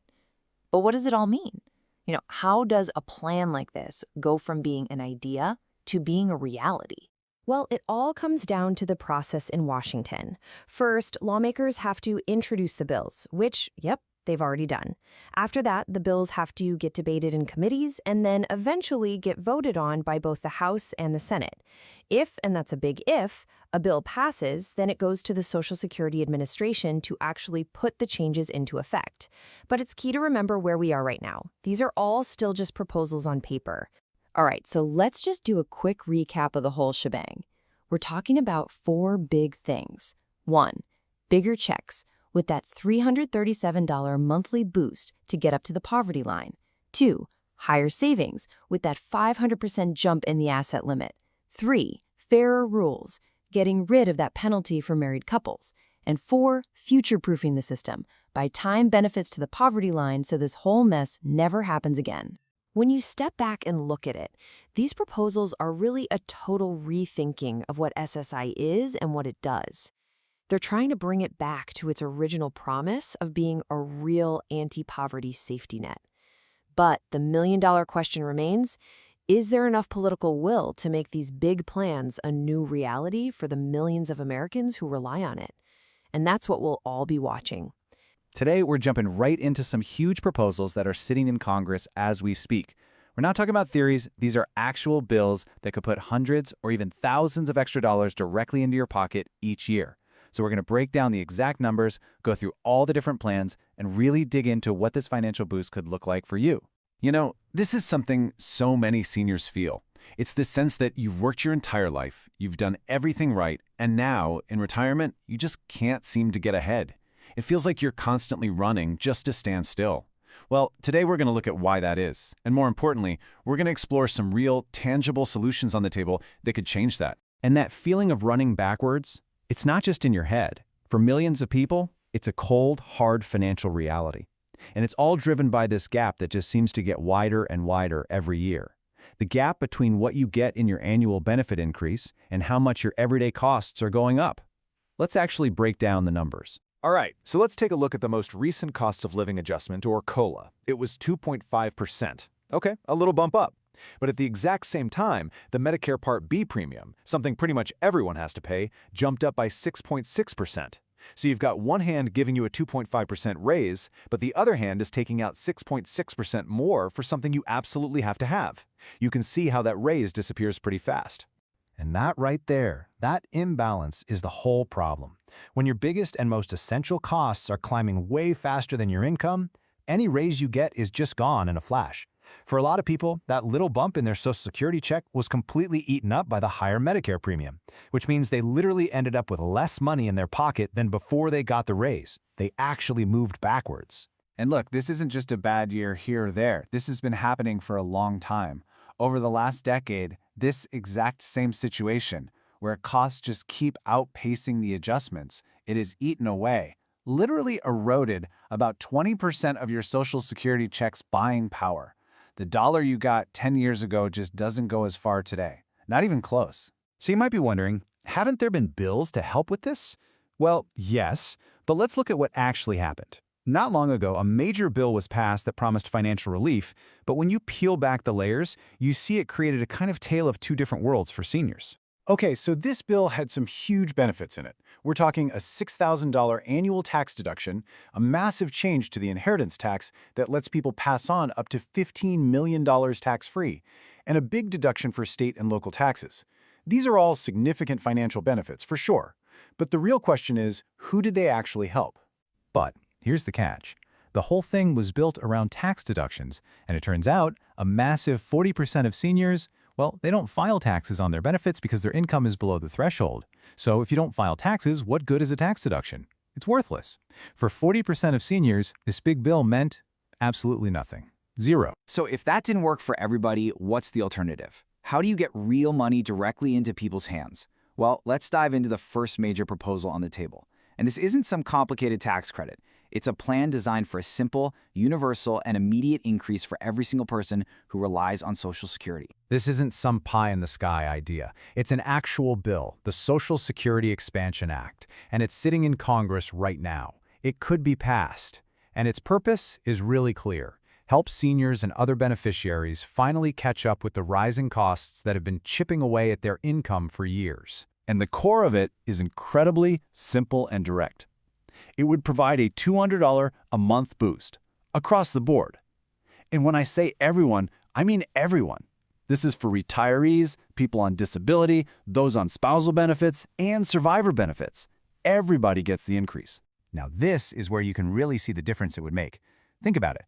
The average COLA might give you an extra, what, 40 or 50 bucks a month? This proposal is a flat $200. Annually, that's the difference between maybe an extra $500 and a whopping $2,400. That is a game changer. That $2,400 a year could cover property taxes, or prescriptions, or just finally give you some breathing room. Okay, so that first plan is a universal boost for everyone. But there's another proposal that takes a different tack. It hones in on the folks who are struggling the most, aiming to provide a real, life-altering lifeline for millions of seniors who are living on the absolute minimum. It's called the Social Security 2100 Act. And just like the last one, it's a real bill waiting for action in Congress. This one specifically focuses on the 30% of beneficiaries who are getting by on the minimum benefit, folks who are maybe trying to make ends meet on about $900 a month. I mean, it's a constant struggle just to keep your head above water. So get ready for this number. For this group, the proposed increase is a massive $660 every single month. And this isn't a temporary fix or a one-time check. It's a permanent boost to their income designed to completely change their financial situation for the better. Just look at the change here. Someone trying to survive on $900 a month would see their income jump to over $1,500. But more than just the number, this change would lift them completely out of poverty, up to 125% of the federal poverty level. That doesn't just help, it provides real stability and a chance to breathe, maybe for the first time in a long time. Okay, remember how we started this talking about that feeling of running backwards? Well, there's another proposal designed to stop that from ever happening again. It fixes the COLA itself by creating a minimum floor, a safety net, so you know you'll get a meaningful adjustment every single year. No more guessing. This chart shows you exactly what that means. So last year, the COLA was 3.2%. This year, it's 2.5%. With this new floor, your increase would never be less than 3.5%. If inflation is higher, great, you get the higher number. But you're always protected on the downside.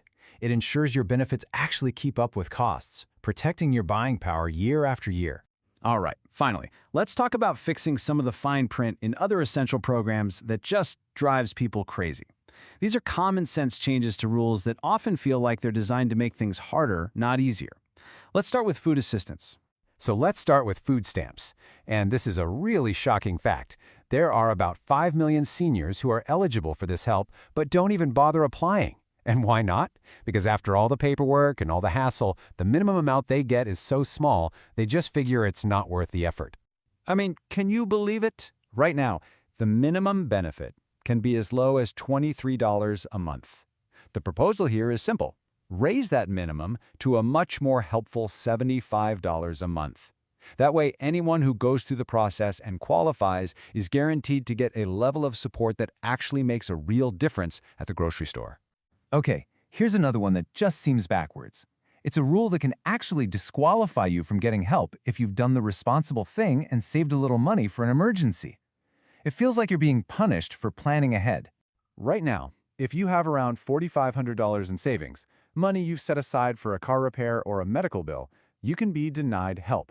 This proposal would raise that limit to $10,000. So instead of being penalized for being responsible, it means you can have a safety net and still get the help you need with groceries. And last but not least, we have to talk about healthcare costs, which can just be crushing. There's a big push to expand Medicaid, which, for about 30% of seniors, is the program that makes Medicare truly affordable. It helps pay for all those things Medicare doesn't fully cover. You know, the Part B premiums, deductibles, prescriptions, even critical things like dental, vision, and hearing. Expanding it means more people could get that help. So at the end of the day, the most important thing to remember is that these aren't just ideas being tossed around. The Social Security Expansion Act, the 2100 Act, all these common sense fixes, they are active bills that could be passed to totally reshape retirement security. They represent a real shift from just barely getting by to actually having some stability. So the real question for all of us is, what comes next? Today, we are diving deep into a really critical conversation that's happening right now about the financial health of millions of American seniors. With costs going through the roof and benefits just not keeping up, there are two major ideas on the table. One is a one-time stimulus-style payment for some quick relief. The other, a permanent change to how Social Security benefits are calculated for long-term stability. Let's get into it. I want to start with just one number. Look at this, 5 million. It's a massive figure, and honestly, it represents a very real and growing crisis that we just can't ignore. So, what does 5 million mean? Well, that's the estimated number of seniors whose Social Security checks will fall below the poverty line by next year. This isn't some far-off problem, it's right around the corner. And it's a financial reality that is sparking a huge conversation all across the country about how we can provide some real, meaningful support. All right, so here's our roadmap for this explainer. First, We're going to break down the financial squeeze that so many seniors are feeling. Then, we'll dig into why the system that's supposed to help, that annual cost of living adjustment, or COLA, is actually falling short. From there, we'll look at the two big solutions being proposed, a one-time payment versus a permanent fix. And finally, we'll see where this whole debate is headed. Okay, let's get to the heart of the problem, this day-to-day financial squeeze. For millions of retirees, that Social Security check was supposed to be a rock of stability. But now it feels like it's shrinking every month, even if the number on the check is the same. It's creating this intense, constant financial pressure. You know, this quote from the Senior Citizens League really hits the nail on the head. A sharp erosion in their purchasing power. What does that actually mean? It means the money you have just doesn't go as far. The same $100 bill that used to cover a week of groceries now barely covers a few days. That gap between income and the actual cost of living is just getting wider and wider. And look, this isn't some abstract economic theory. It has real-world consequences. We're talking about seniors having to choose between paying their rent and buying medicine. We're talking about falling behind on home payments or stressing about the utility bill. And a huge piece of this puzzle, as the source material points out, is the sky-high cost of healthcare. Some seniors are shelling out over $1,000 a month out of pocket, even with Medicare. So, you might be thinking, wait a minute, isn't there a system for this? Don't they adjust benefits for inflation every year? And the answer is yes, they do. But a huge part of the problem is how they calculate that adjustment. It's called the cost of living adjustment, or COLA. On paper, it's a fantastic idea. Every year, benefits get a bump to help people keep pace with rising prices. Sounds perfect, right? Well, in practice, there's a fundamental flaw in the machine. And this, right here, this is the core of the issue. The current COLA is based on something called the CPIW. It tracks the spending habits of younger, working-age people. But think about it. The budget of a 35-year-old is completely different from a 75-year-old's, right? The current formula barely accounts for seniors' biggest expenses, especially healthcare. The proposed fix is to switch to the CPI-E, an index designed specifically for the elderly. It would actually track what seniors spend their money on, which could lead to much more realistic benefit increases. And here's what that flawed calculation looks like in the real world. This year's 2.5% COLI increase? For a lot of people, it was completely eaten up by the jump in Medicare Part B premiums. So, the Social Security check got a little bigger, but another key expense grew right along with it. The end result? Zero actual increase in their spending power. They were left standing in the exact same spot. Okay, so since the current system clearly isn't cutting it, advocates are pushing for solutions. And the first major proposal is all about immediate impact, a one-time catch-up payment. Think of it like a targeted stimulus check just for Social Security recipients. The number that keeps coming up, the one recommended most often by analysts and experts, is $1,400.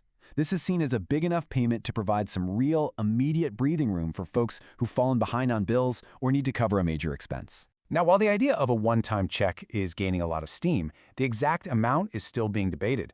Some point back to a $250 payment made in 2009, but with today's costs, many experts are saying that's just not enough. They're pushing for a much more significant figure, like that $1,400 we just saw, or even as high as $2,000 to really make a meaningful difference. The Senior Citizens League is a major voice behind this idea. They call it a make-up payment, and that framing is really important. They're basically saying, listen, for years the COLA has shortchanged seniors. This payment isn't a handout. It's about making up for that lost ground. It's all about providing a financial lifeline right now. But, you know, a one-time payment is kind of like a bandage. It helps right away, but it doesn't fix the underlying problem. And that brings us to the second major proposal, a permanent, structural fix to the COLA formula itself. And the support for this idea among the people it would actually affect is, well, it's absolutely overwhelming. A survey found that 96% of Social Security beneficiaries want to switch to the CPI-E. That's not just a majority, that's a nearly unanimous call for a real systemic change. So, how would this actually work? Well, first, Congress would have to pass a law to officially adopt the CPI-E. Right away, that new formula would start tracking the costs that seniors really face, like housing and out-of-pocket medical expenses. Since those costs tend to rise faster, the annual COLA would almost certainly be higher. This would mean that monthly checks wouldn't just get a tiny bump, they'd grow in a meaningful way year after year. And let's be clear, this is not a small tweak. According to analysts, switching to the CPIE could boost monthly benefits by an estimated $200 to $500 every single month. Let's make that real. If your current benefit is, say, $1,500 a month, this change could potentially push it to $1,700 or even $2,000. That's not a one-time check. That's a permanent raise to your monthly income, forever. So we're at a crossroads, right? We have two very different approaches on the table. One is like a rapid infusion of cash to deal with the crisis we're in right now. The other is a deep structural reform designed to prevent this crisis from ever happening again. Let's break it down side by side. The one-time stimulus is all about immediate help, a big chunk of cash to help people who are drowning in bills today. The permanent COLA fix is about long-term security, a smaller but consistent monthly boost that ensures people's benefits actually keep up with their costs in the future. It's a classic debate. Do you solve the urgent problem of the present, or do you secure the future? And this isn't just talk. This debate has real political momentum. You have lawmakers from both sides of the aisle, people like Bernie Sanders and Bill Cassidy, all pushing for some kind of benefit increase. That bipartisan interest tells you just how urgent and widespread this problem has become. Which brings us to the one central question this entire debate rests on. What do seniors need most right now? Is it the immediate urgent relief of a one-time payment to help them catch up, or is it the lasting security of a permanent structural fix? That's the choice facing policymakers, and the decision they make will impact millions of lives for years to come. So if you're getting Social Security retirement or SSDI benefits and you're thinking about working, there are three numbers for 2025 that you've got to have on your radar: $1,620, $1,950, and $2,700. These are the official earnings limits, and if you go over them, it can directly affect your monthly payments. So let's break down exactly what they mean for you. You know, with the cost of living what it is, it makes total sense that a lot of people are thinking about working to bring in a little extra cash. But whether you're looking at a part-time gig or maybe starting a side hustle, it is so important to understand how that extra income can play with your benefits. And look, this isn't a small detail you can just brush over. The Social Security Administration has really specific thresholds for earnings. If you cross those lines, you could see your benefits get cut or even get a letter saying you don't qualify anymore. We're going to make sure you have all the info you need to avoid that headache. All right, so here's our game plan. We'll kick things off by talking about who these rules actually affect. Then, we're going to dive deep into the specific limits for SSDI and for folks who retire early, and that includes the special higher limit for blind beneficiaries. After that, we'll get into what actually happens if you go over the limit, and we'll wrap it all up with the key things you need to remember. Okay, first things first, let's get crystal clear on who needs to be paying attention to these earnings limits. And hey, even if you're not working right now, you'll want to stick around. This is the kind of info that's good to have in your back pocket just in case. So, to be 100% clear, the 2025 limits we're talking about today are for people getting Social Security retirement benefits or Social Security Disability Insurance, that's SSDI. Now, if you're an SSI or Supplemental Security Income beneficiary, these specific rules do not apply to you. SSI has its own totally separate set of rules for income. Trust me, ignoring these numbers is a risk you just don't want to take. The consequences aren't just a little slap on the wrist. They can have a huge impact on your finances and honestly, cause a ton of stress if you're not ready for it. So, what are we really talking about here? What's at stake? Well, you could see a huge chunk taken out of your monthly check, you could get that dreaded overpayment letter in the mail asking for money back, or, in a worst-case scenario, you could be told you don't qualify for benefits at all anymore. All right, let's get right to our first magic number. This one is the 2025 earnings limit for non-blind SSDI beneficiaries, and this applies to the vast majority of people who are receiving disability benefits. So here it is. The number to remember is $1,620 a month. If you're a non-blind SSDI beneficiary, that's your ceiling.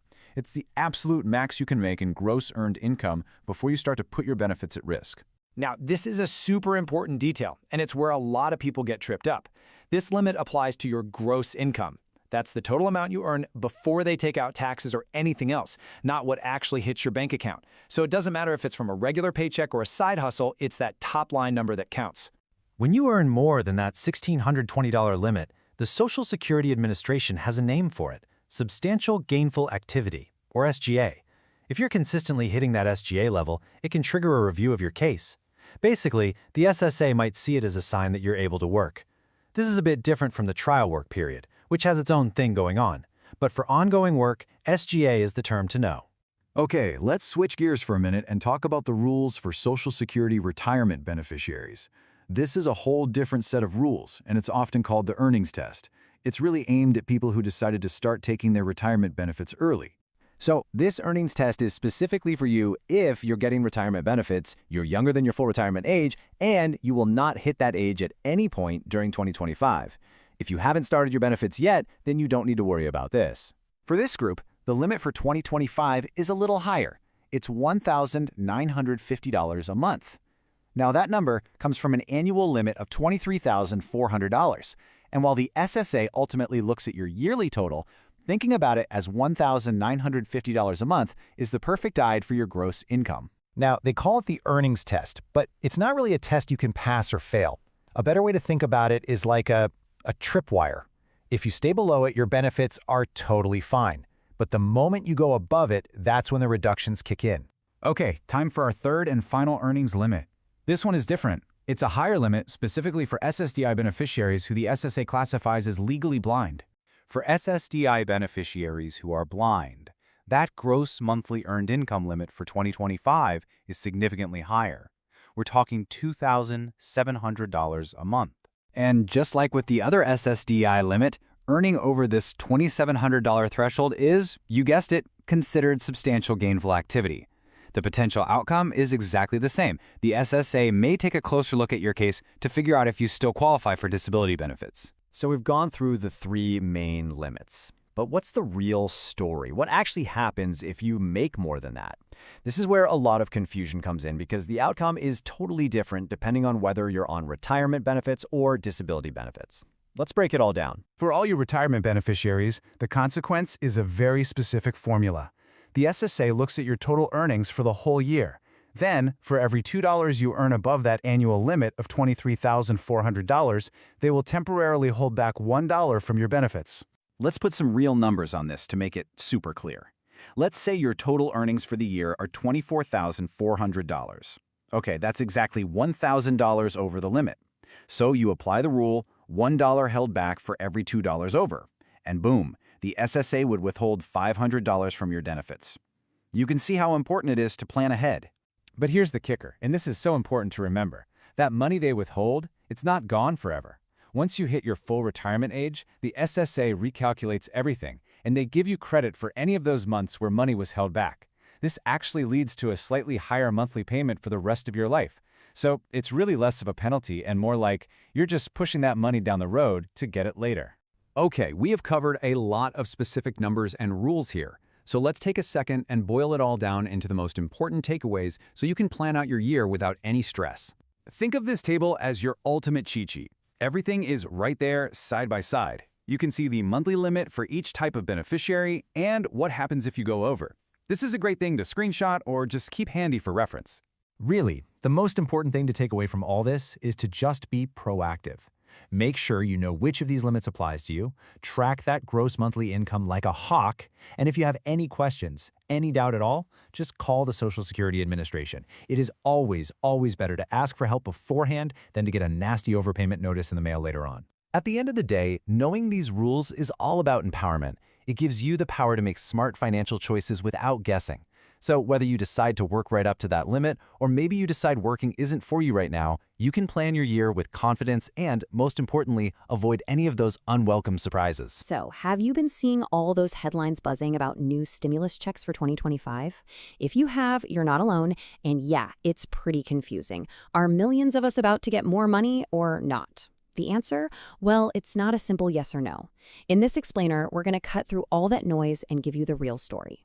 Let's just get right to it. The big question on everyone's mind. Are new stimulus checks actually coming in 2025? Well, the short answer is, it's complicated. You see, the headlines you're reading are actually blending two totally different stories. One is a nationwide proposal that's, well, it's far from a done deal, and the other is a confirmed payment, but only for people living in one specific state. So, to make this all make sense, here's how we're going to break it down. First up, we'll untangle all this news and separate these two different payments. Then we're going to do a deep dive into that proposed federal payment. After that, we'll look at the major hurdles and the public debate that's swirling around it. Then we'll switch gears and talk about New York's confirmed refund. And finally, we'll wrap it all up with what this actually means for you. All right, Let's dive in. The absolute most important thing to get your head around is that we're talking about two completely different things here: a potential plan for the whole country and a definite payment for one state. To really understand what's going on, we have to look at them separately. Okay, so here it is, the hearts of all the confusion, laid out side by side. On one hand, you've got this proposed federal tariff rebate. That's a nationwide idea, but key word there, it is not law yet. On the other hand, we have the New York State refund. This one is confirmed and approved, but it's only for New Yorkers. Let's start by unpacking that nationwide proposal first. So let's zoom in on the one that's really grabbing all the headlines, the proposed federal payment. This is the one that could, in theory, reach low and middle income folks all across the country. But as you're about to see, a whole lot has to happen before that becomes reality. So where did this idea even come from? Well, it was floated by former President Trump, and he called them tariff rebate checks. The whole concept is to take the money that the government makes from tariffs, those taxes on goods brought in from other countries, and then give that money directly back to low and middle income Americans. It's basically a form of economic stimulus. Of course, the big question is, who would actually get this money? It's not for everyone.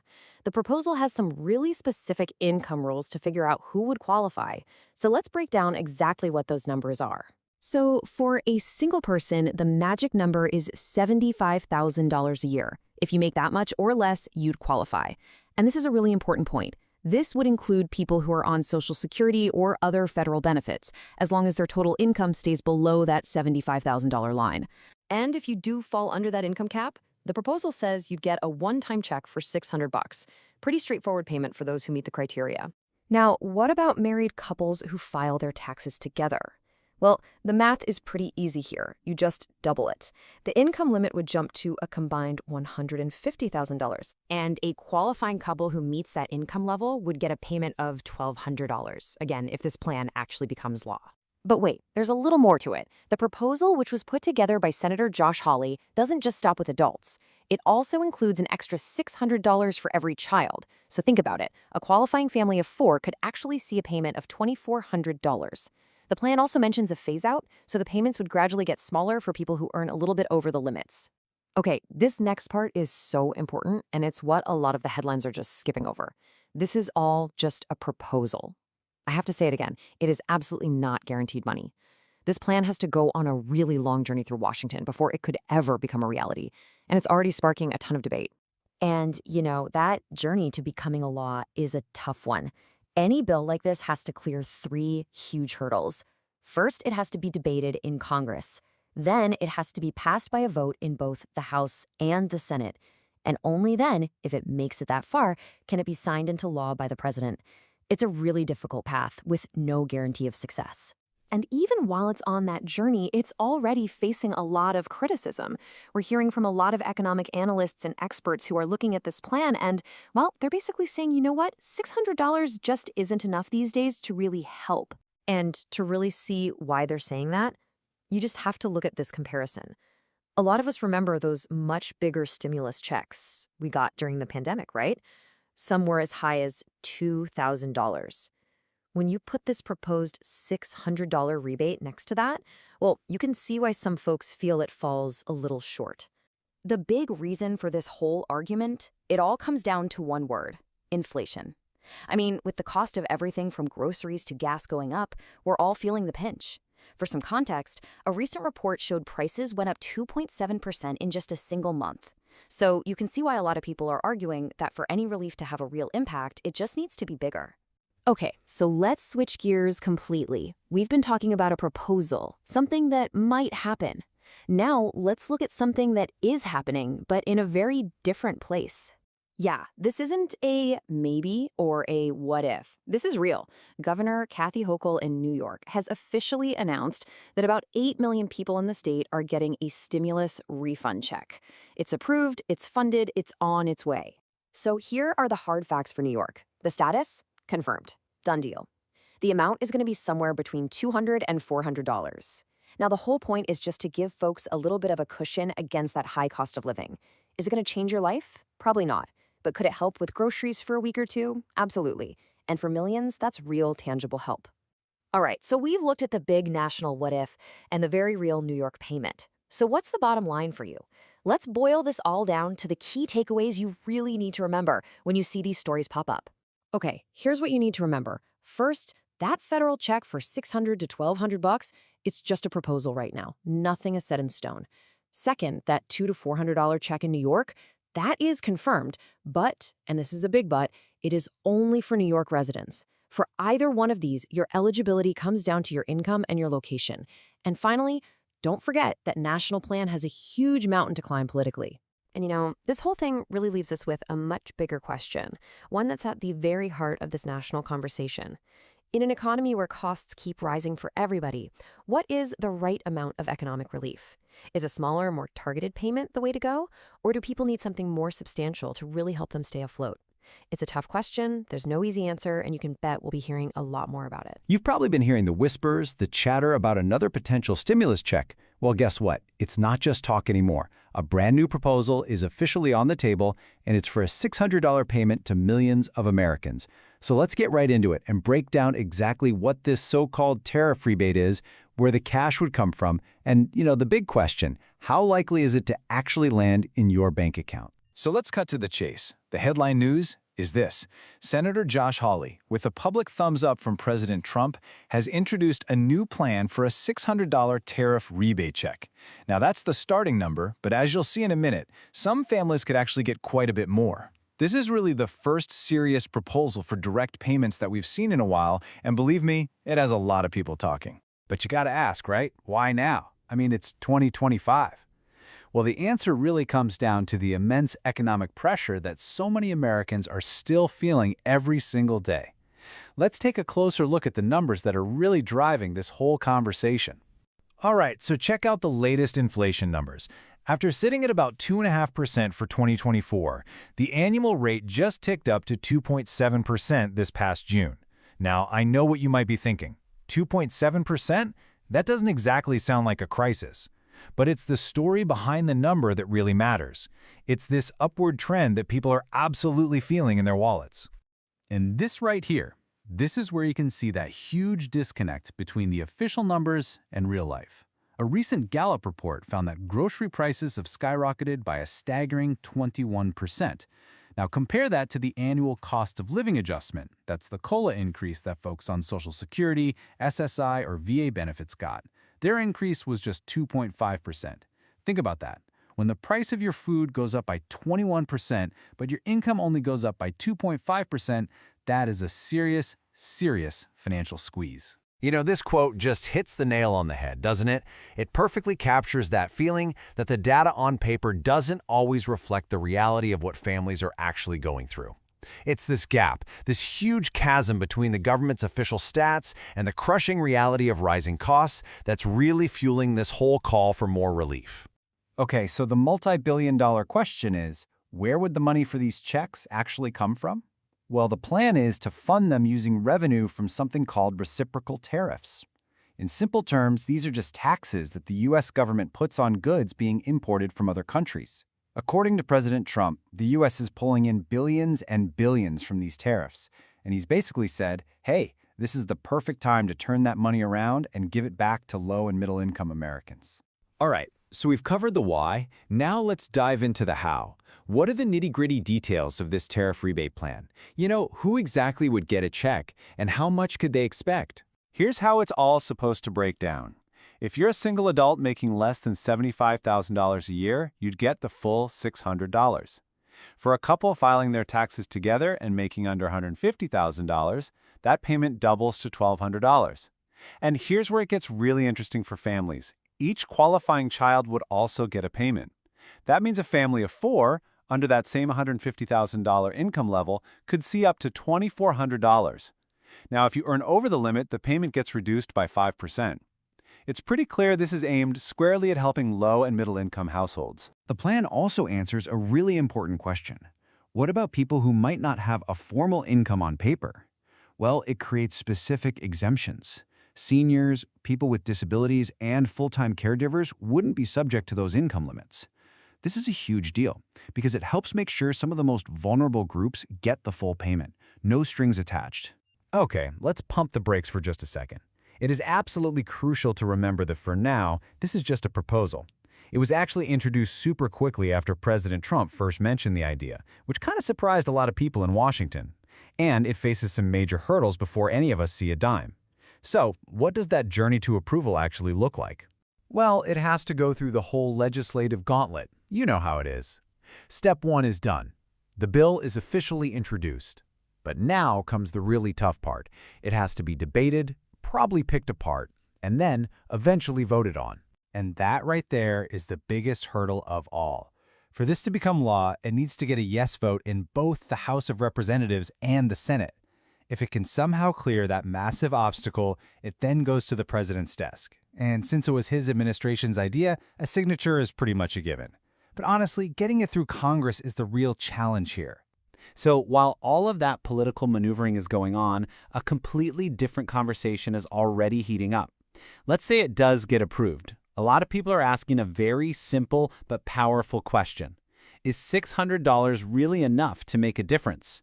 And this has kicked off a pretty significant debate among analysts, experts, and just regular folks. This whole debate really boils down to two numbers. On one side, you have the official proposal for $600. But on the other, you have a pretty loud and growing group of people, analysts and citizens alike, arguing for a much bigger payment, something closer to the $2,000 checks we saw during the pandemic. Their point is simple. Given the kind of economic pressure we just talked about, $600 is just not enough to provide real, meaningful relief. And the argument for that bigger check ties directly back to where the money is coming from. The people pushing for $2,000 are pointing to the statements that the U.S. has brought in billions, maybe even trillions, in investments and tariff money. So their thinking is pretty straightforward. If all that money is sitting there, why isn't it possible to send out a much larger check to help Americans who are really struggling? And so that's where things stand today. We have a real concrete proposal for $600 that's just starting its journey through a very complicated political process. At the same time, a passionate debate is raging about whether that amount even begins to meet the needs of the moment. As this all moves forward, the central question is going to be, what amount will actually provide real relief to Americans feeling the pinch? We'll be watching this one closely. All right, if you're one of the tens of millions of Americans who get Social Security, there's a new proposal making some serious waves that you really need to hear about. An advocacy group is pushing hard for a pretty significant, one-time payment for everybody who gets benefits. So in this explainer, we're going to break down exactly what this proposal is, why it's even on the table right now, and what it could all mean for you. So let's just cut right to the chase. The number at the very heart of this whole conversation is $1,400. Now, this isn't some new monthly increase or a tiny adjustment we see every year. Nope, this is a proposal for a single, direct payment. The whole point is to provide some immediate financial relief. It's a pretty big number, and it's meant to tackle a financial strain that, according to proponents, has been building up for years now. So who would actually get this money? Well, the proposal isn't just for one small group. It's designed to cover absolutely everyone who receives Social Security benefits. That means retirees, of course, but it also includes folks on Supplemental Security Income, that's SSI, and Social Security Disability Insurance, or SSDI. The whole idea is to give a big, broad-based boost to all beneficiaries who are trying to make ends meet on these fixed incomes.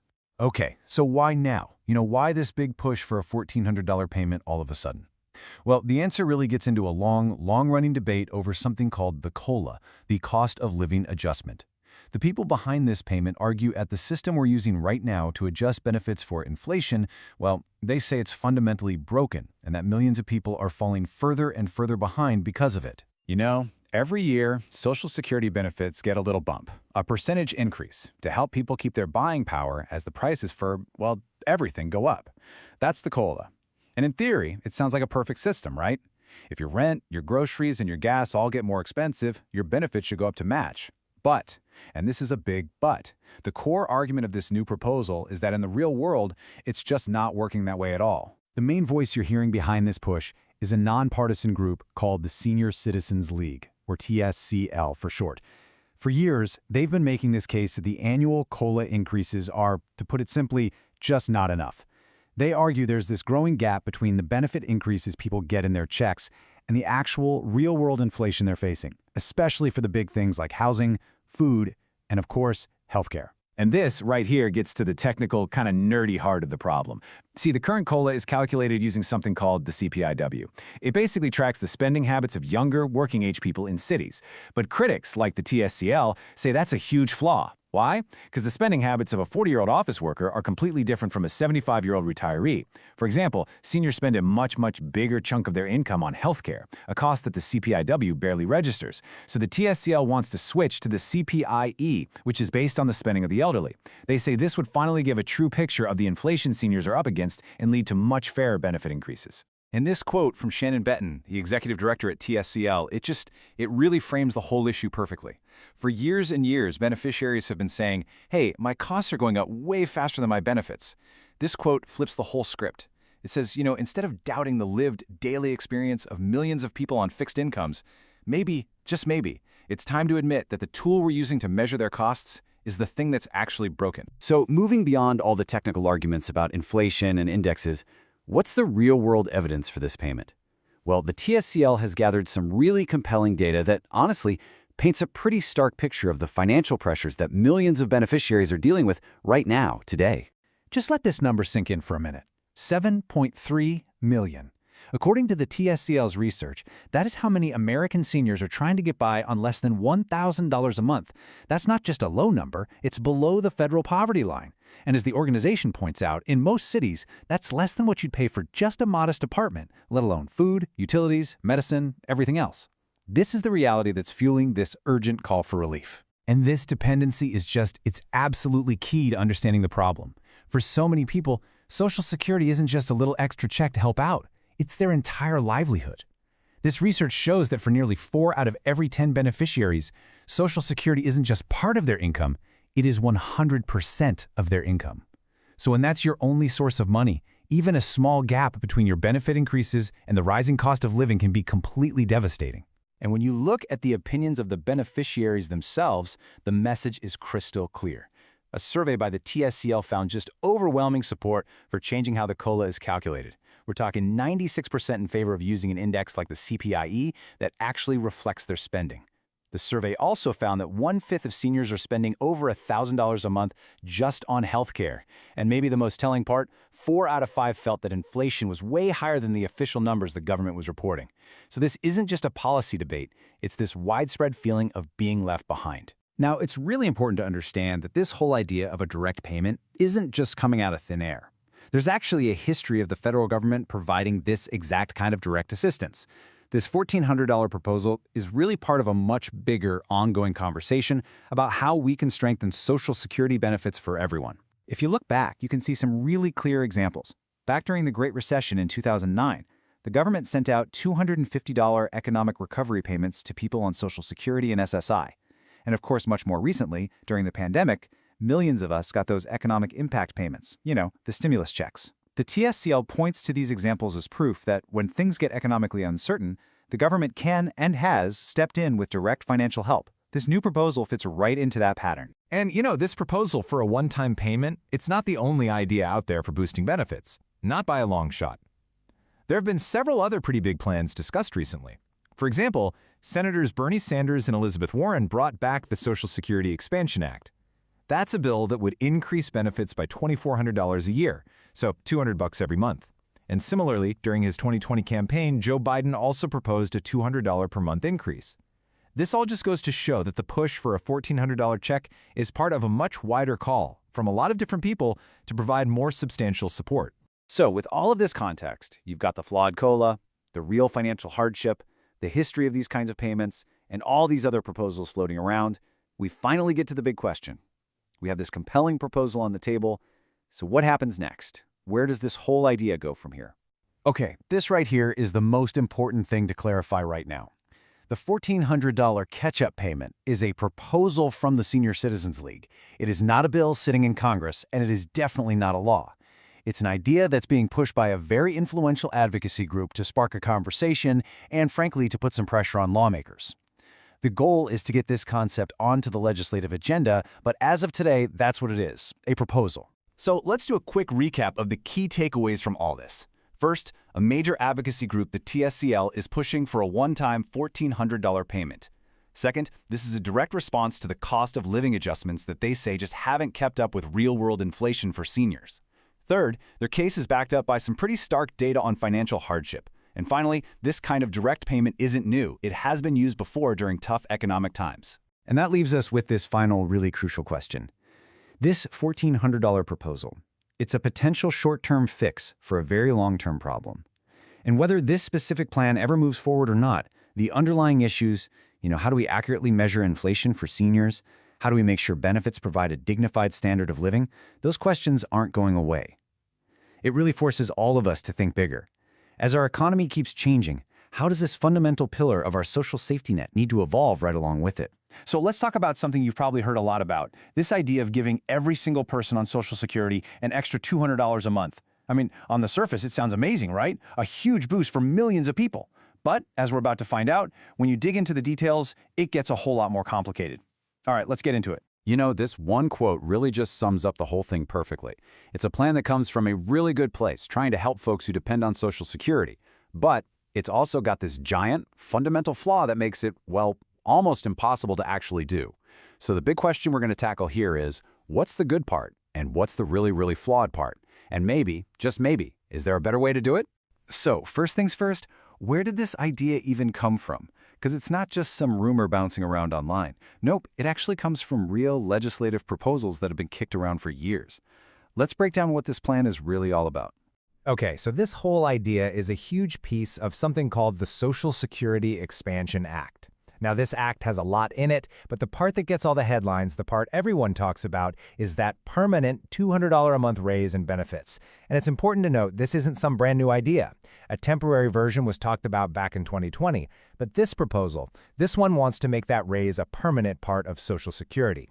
Now let's be super clear about what this means for an individual. That $200 every month adds up to an extra $2,400 over a year. I mean, for anyone on a fixed income, that is a life-changing amount of money. Seriously, that could be the difference between just scraping by and actually having some breathing room. And the big promise here is that every single person getting a Social Security check gets this money. An extra $2,400 a year. Sounds great, doesn't it? But this right here is where we bump into the other half of that quote we started with, the massively flawed part. And it all boils down to one thing, the absolutely staggering cost of making that promise to everybody. When you start running the numbers, you see the real problem. First, you have to wrap your head around just how massive the Social Security program is. We are talking about roughly 72.5 million people getting a check every month. And that's not just retirees. This includes people on disability, it includes survivors, it includes spouses. It's a huge, diverse group of Americans who count on that money. Okay, so what happens when you multiply those 72.5 million people by an extra $200? The math is simple, but the answer is, well, it's pretty stunning. It would cost an extra $14.5 billion. And that's not for a year. That's every single month. That's an enormous new expense that has to be covered every 30 days. And when you stretch that out over a full year, the true size of the price tag just hits you, $174 billion. Just to put that into perspective, the government's already paying out over $1.3 trillion a year in benefits. This would add another $174 billion on top of that, every single year. For a lot of lawmakers, that number stops the conversation cold, especially since the Social Security Trust Fund is already being used to cover current payments. And this gets us to the real, logical heart of the issue. The cost is so huge because the plan is for everyone, no exceptions, which forces us to ask a really important question. Is this the smartest way to spend that money? Does the person getting the absolute maximum benefit need this raised just as badly as the person getting the absolute minimum? And here it is. This is the big flaw, laid out for everyone to see. Under this plan, someone who is already getting, say, $4,000 a month from Social Security gets the exact same $200 raise as someone who is really struggling on less than $1,000 a month. Now, don't get me wrong, an extra $200 is nice for anybody, but it's not really needed by people at the top end of the scale, and that untargeted approach is what makes the plan so expensive, and frankly, what makes a lot of people say it just doesn't make sense. So, if the Give It to Everyone plan is way too expensive and not very efficient, what's the alternative? Well, this is where the idea of targeting comes in. Instead of a blanket raise for all, what if we focus that money on the people who need it the most? Let's check out a couple of much more realistic options. We can really break this down into two simple, logical ideas. The first one, let's call it the half plan, would give that $200 raise only to people whose monthly check is at or below the national average. Then there's a second, even more focused idea, the poverty line plan, which would send that money only to those whose benefits are so low that they're at or below the federal poverty line. And right here, you can see just how dramatically the money changes when you start targeting it. The universal plan, we know, is for all 72.5 million people and costs $174 billion a year. But look at the half plan. By focusing on about half the people, around 36 million, the cost drops to about 85 billion. And then, with the poverty line plan, targeting the 12 million lowest income folks, the cost plummets to just $36 billion a year. So this is the key takeaway. Just by being a little smarter about who gets the money, you can slash the cost of the whole thing. Moving to the half plan cuts the price tag by more than half. And going to the super targeted poverty line plan, that reduces the cost by almost 80%. All of a sudden, you're talking about numbers that are way, way more manageable, both financially and politically. So all this brings us to the final, and let's be honest, probably the most important question. Could any of this actually happen? I mean, a plan is just a plan until it becomes a law. How would politicians in Washington actually look at these different proposals? Well, it really all comes down to the simple math of cost versus impact. Look, if you walk into a lawmaker's office with a plan that costs $174 billion extra a year for a system that's already under strain, that conversation is probably going to be pretty short. They'll just say it's not going to happen. But if you walk in with a plan that costs $85 billion, or even better, $36 billion, and you can show that every single one of those dollars is going to the people struggling the most, well, that's a completely different conversation. That's a plan you can actually defend. And that's the political reality of it, right? It's pretty easy to vote no on a massive, unfocused spending bill. It's a whole lot harder to stand up and vote against the plan specifically designed to lift 12 million of our most vulnerable seniors and disabled citizens out of poverty. The moral argument there is just so much more powerful, which makes that super targeted plan the most likely to ever get any real momentum. So, we end up right back where we started. The idea of a $200 raise is a good one at its core, but giving it to everyone is a deeply flawed approach. The numbers don't lie, a targeted plan is just far more realistic and efficient. But that leaves us with one final big question. We have a logical path that could provide real, meaningful help to millions. The question is, in today's political world, is logic enough to actually get something done for the people who need it the most?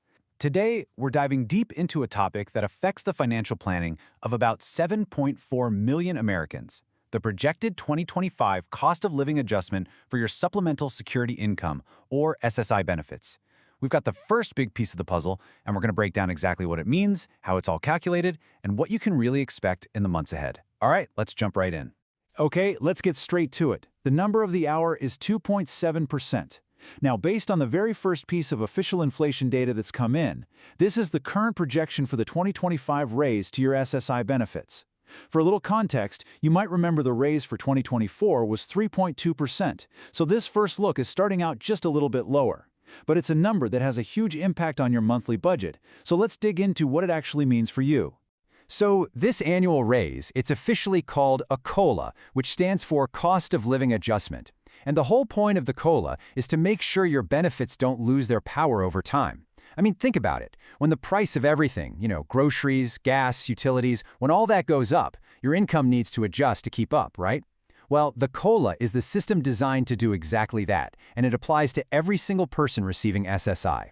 So what does a 2.7% raise actually look like in your bank account? Because a percentage is just kind of abstract until you turn it into actual dollars and cents.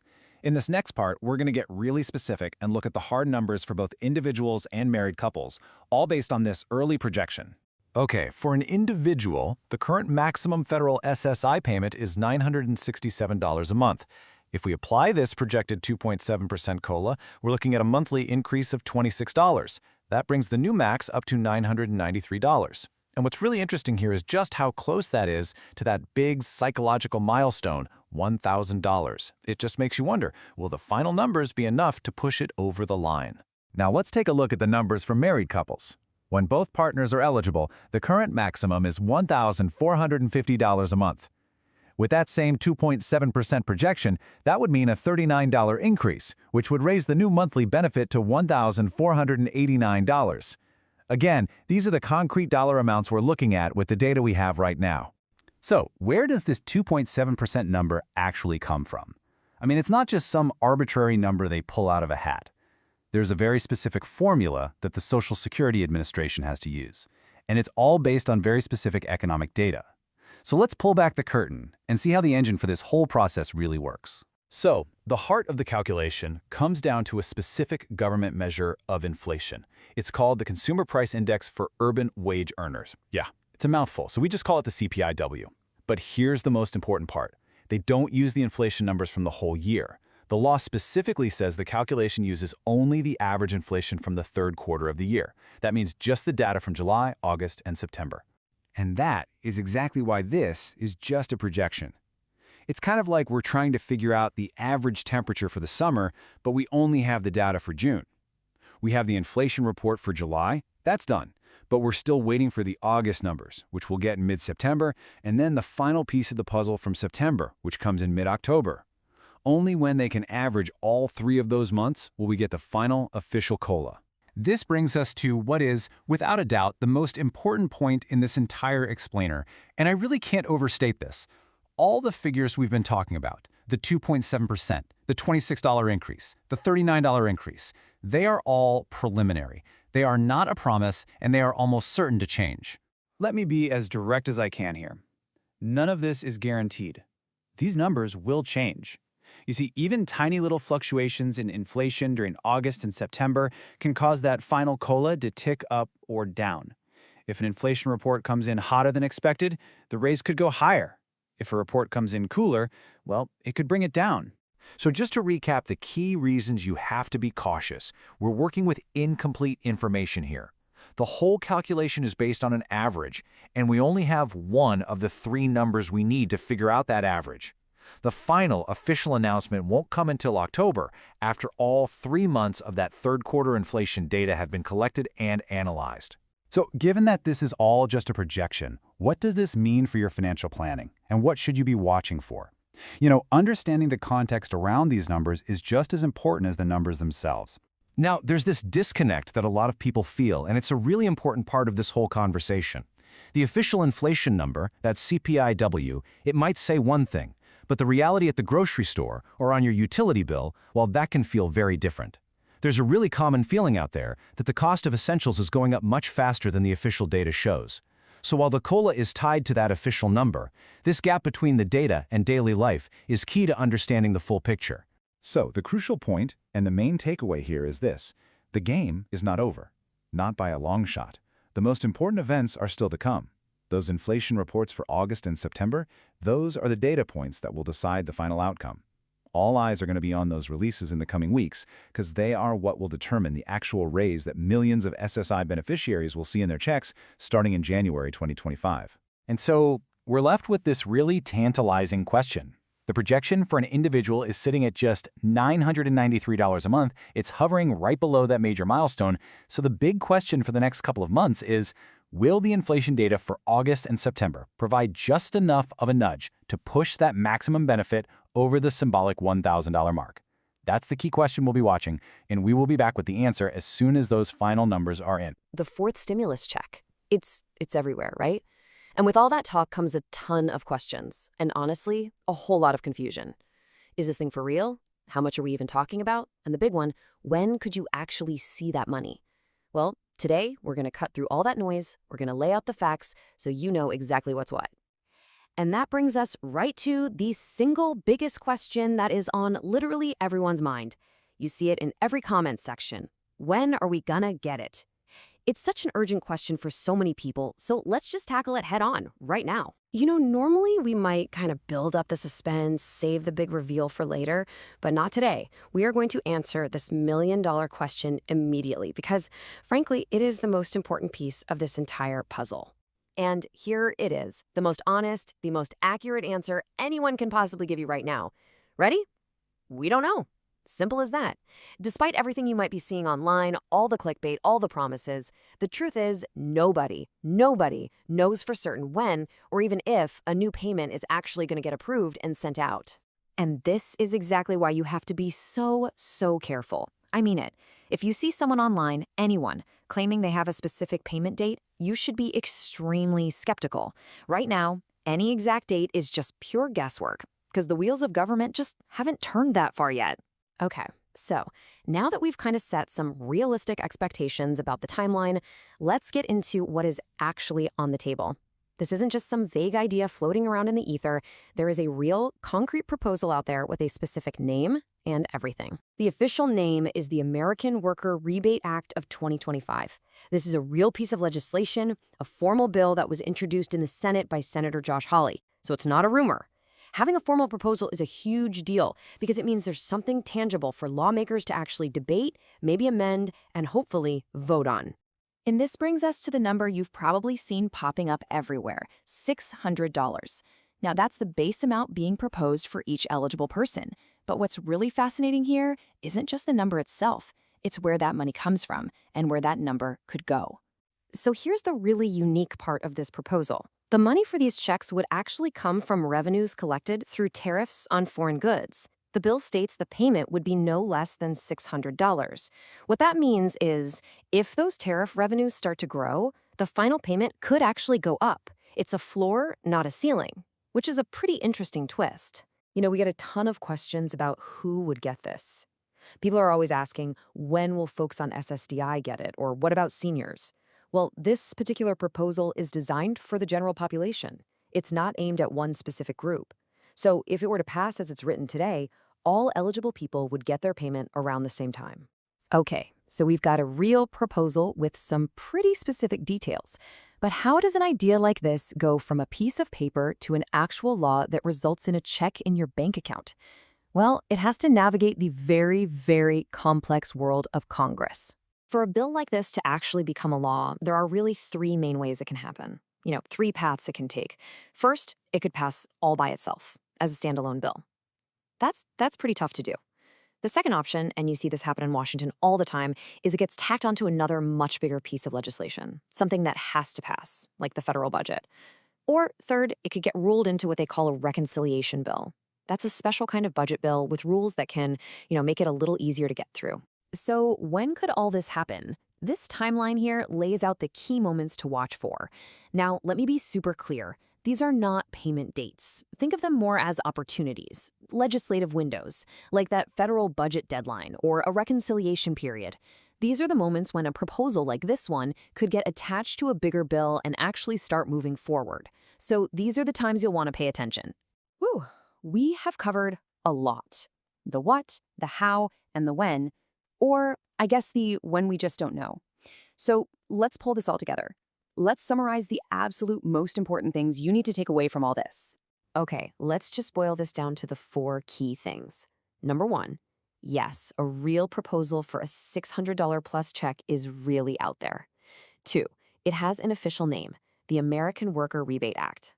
Three, the timeline is the biggest mystery of all. Nobody has a confirmed date for you. And four, there are these specific opportunities, these legislative windows in the next few months where this whole thing could be debated and maybe passed. So what does this all mean for you right now? Well, it really means we're in a waiting game. And I know, hearing be patient is not easy, especially when money is tight. But honestly, the best thing to do right now is to keep an eye out for official news. News that comes directly from the lawmakers who are actually working on this, not from some random online rumor. And that really leaves us with one last thing to think about. If you zoom out from this one specific bill, the fact that we're even still having these conversations is, well, it's pretty significant. The bigger question here is probably this. What does this whole ongoing debate about sending money directly to people tell us about the future of our economy? About how we approach financial support as a country? It's definitely something to chew on. All right, listen up, because for millions of Americans, tomorrow is a really big deal. We're talking about those crucial Social Security payments that are about to hit bank accounts. So in this explainer, we're going to break down exactly what that means, not just for you, but for the whole economy. Okay, let's get right into it. So what's the magic number everyone's talking about? It's this, $1,800. You're probably seeing this figure pop up, and for good reason. It's a huge financial moment for millions of people who have been, waiting on this. Yep, you heard that right. The Social Security Administration has given the green light, and these average payments are scheduled to start rolling out tomorrow. And look, for so many families, this is not just another check. It's not just a date on the calendar. This is the money that literally keeps the lights on, puts food on the table, it's what pays for essential medications. It's that important. Okay, let's pause for a second, because it's really important to understand what this number actually is. That $1,800 figure, that's the average monthly benefit for retirees. And the key word there is average. Your actual payment, the one you'll see, is totally tied to your own earnings history.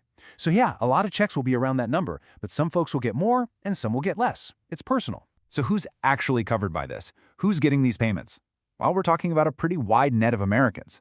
You've got retirees and seniors, obviously, folks who have paid into the system their entire working lives, but it also includes beneficiaries of Supplemental Security Income, that's SSI, and Social Security Disability Insurance, or SSDI. Okay, this leads us to probably the biggest question on everyone's mind, right? When are you actually going to see that money in your account? It's not like the Social Security Administration just flips a switch and everyone gets paid at once. No, there's a very specific system they use. So how does this whole schedule work? It's actually pretty clever. For retirees and folks on SSDI, it's all based on your birthday. It's simple. If your birthday falls between the 1st and the 10th of the month, you'll get your payment in the 2nd week. If you were born between the 11th and the 20th, yours comes in the 3rd week. And for everyone else, the 21st through the 31st, you're looking at the 4th week of the month. It's just a way to manage the sheer volume of payments so everything goes smoothly. Oh, and for SSI, that's a little different. That usually comes right on the 1st of the month. You know, we can talk about numbers and schedules all day, but behind all of that is a real human story. For millions and millions of Americans, this isn't just some monthly check. It's everything. It's their lifeline. This is money that people have earned, paid into the system for, and now they rely on it to live with some dignity. And what exactly does that lifeline cover? Think about it. For a lot of people, every single penny of this check is already accounted for before it even shows up. It's immediately going to the absolute essentials. We're talking rent or mortgage, groceries, the power bill, and then you have the massive healthcare costs, prescription drugs, copays, insurance premiums. It's gone in a flash, but it's what keeps people going. And the story doesn't end there with just one household. This money creates this huge ripple effect. It's like the lifeblood for local communities. Think about it. That money is spent at the local grocery store, the corner pharmacy, landlords get their rent checks, which they use to pay their own bills, utility companies get paid, small businesses see customers walk through the door. I mean, in so many towns across the country, these payments are literally the backbone of the local economy. But there's a catch. There's this tension that's been building for a while now. On one hand, yes, benefits get those annual cost of living adjustments, the COLA, you've heard of it, and that's supposed to help with inflation. But on the other hand, the reality for so many people is that it's just not enough. They'll tell you straight up, my check went up a little, but the price of everything I actually buy went up a lot more. And one of the biggest culprits in this squeeze, it's healthcare. I mean, it's no secret. The cost of prescription drugs, doctor's visits, medical equipment, all of that stuff seems to skyrocket way faster than the general inflation rate. And if you're a senior or someone with a disability on a fixed income, that's a hit you just can't absorb easily. It takes a heavy, heavy toll.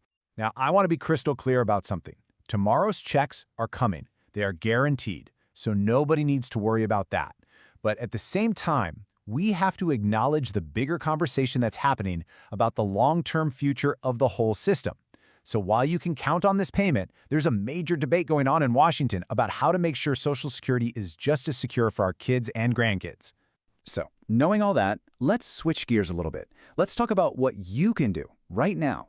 What are some practical steps you can take to get ready for your payment and just make sure everything goes off without a hitch?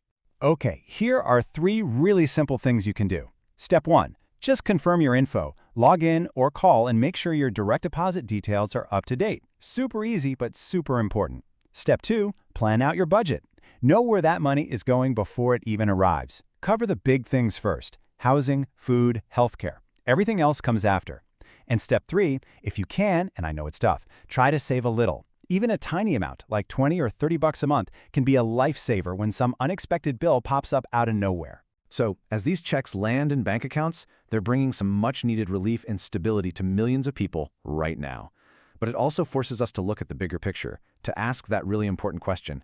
This payment is a lifeline today, for sure, but how do we, as a country, make sure that this system can provide that exact same stability, that same lifeline for generations to come? It's a question that really affects every single one of us. Today, we are diving deep into a number that millions of you are waiting for. The very first official projection for the 2025 Social Security and SSI benefit increase. We're going to get into the exact dollars and cents, what it all means for your monthly planning, and, importantly, why this number is just the starting point. Okay, let's just get right to it. The number you came here for, 2.7%. As of right now, this is the working projection for next year's cost of living adjustment, the COLA. This is the figure that's going to determine the raise for tens of millions of people in 2025. Now, you got to understand, this isn't just some random number pulled out of thin air. This is our first real look based on actual official data at how much benefits are likely to go up next year. It's the first piece of the puzzle. So you might be wondering, where in the world do they get 2.7%? Well, it's not a guess. There's a very specific and kind of particular formula they use. Let's pull back the curtain and look at exactly how this gets calculated. Okay, this is absolutely key. The COLA isn't based on the general inflation numbers you hear about on the news every night. Nope. It's tied to something very specific called the CPIW. Basically, it tracks what working folks are spending on things like gas, groceries, and housing. The entire COLA calculation lives and dies by the numbers from this one index. And here's how they use that CPIW. It all comes down to a 3-month window. The Social Security Administration only looks at the third quarter of the year. That's July, August, and September. They average the inflation from those 3 months to get the final number. Right now, we only have the data for July. That's what's giving us this 2.7% projection. The numbers for August and September are still to come, and they will make all the difference. All right, percentages are one thing, but what does this actually mean for your wallet, for your monthly check? Let's get into the dollars and cents, because that's what really counts for planning your budget, right? And you know what? You can actually figure this out for yourself right now. The math is super simple. Just grab your latest Social Security statement, take that monthly benefit amount you see, and multiply it by 0.027. That'll give you a really solid estimate of your potential monthly raise based on the info we have today. So let's put this into perspective with some real-world numbers. Take the average SSDI beneficiary. They're getting around $1,600 a month. A 2.7% COLA would mean an extra $43.20 in their pocket each month. Over a full year, that's more than $518. And what about the average retired worker? Well, their benefit is a bit higher, just over $2,000 a month. For them, we're talking about a $54 monthly increase. Annually, that adds up to an extra $648 to help with all those rising costs. But of course, you're not average, so let's get more specific.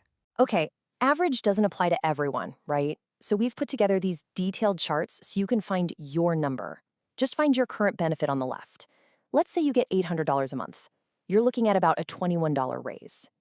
If you're down at $1,300, that monthly increase grows to over $35. And you can see that yearly total, over $420 extra. And this chart just continues on for those of you with higher benefit amounts. If you're getting, say, $1,800, that's almost a $50 boost every single month. And if you're up at the $2,500 level, we're talking $6,750 a month, which is over $800 a year. The whole point here is to give you a really clear financial snapshot so you can start planning for 2025. Okay, let's shift gears for a minute and talk specifically about the 7.4 million folks who receive Supplemental Security Income, or SSI. Because this COLA affects you too. It directly impacts the maximum federal benefit rate. All right, let's break it down. For an individual on SSI, the current federal max is $943 a month. With this projected 2.7% increase, that would go up by $26. That brings the new projected total to $969 a month. So close to that $1,000 mark, but not quite there yet. And what about for a married couple, where both partners get SSI? Their current maximum is $1,415. That same 2.7% COLA would add about $38 to that, pushing their new projected monthly benefit up to $1,453 for 2025. Okay, I cannot stress this enough. If you take away one thing today, let it be this. That 2.7% number, it is almost certainly going to change. It's not the final answer. So let's talk about why. There's a big debate around this whole process. The source material we're looking at really questions whether these official inflation numbers actually capture what's happening on the ground. The feeling is, hey, the government might say inflation is down, but my grocery bill, my utility bill, they're telling a completely different story. That disconnect between the official statistic and your real-life expenses is a huge part of this conversation.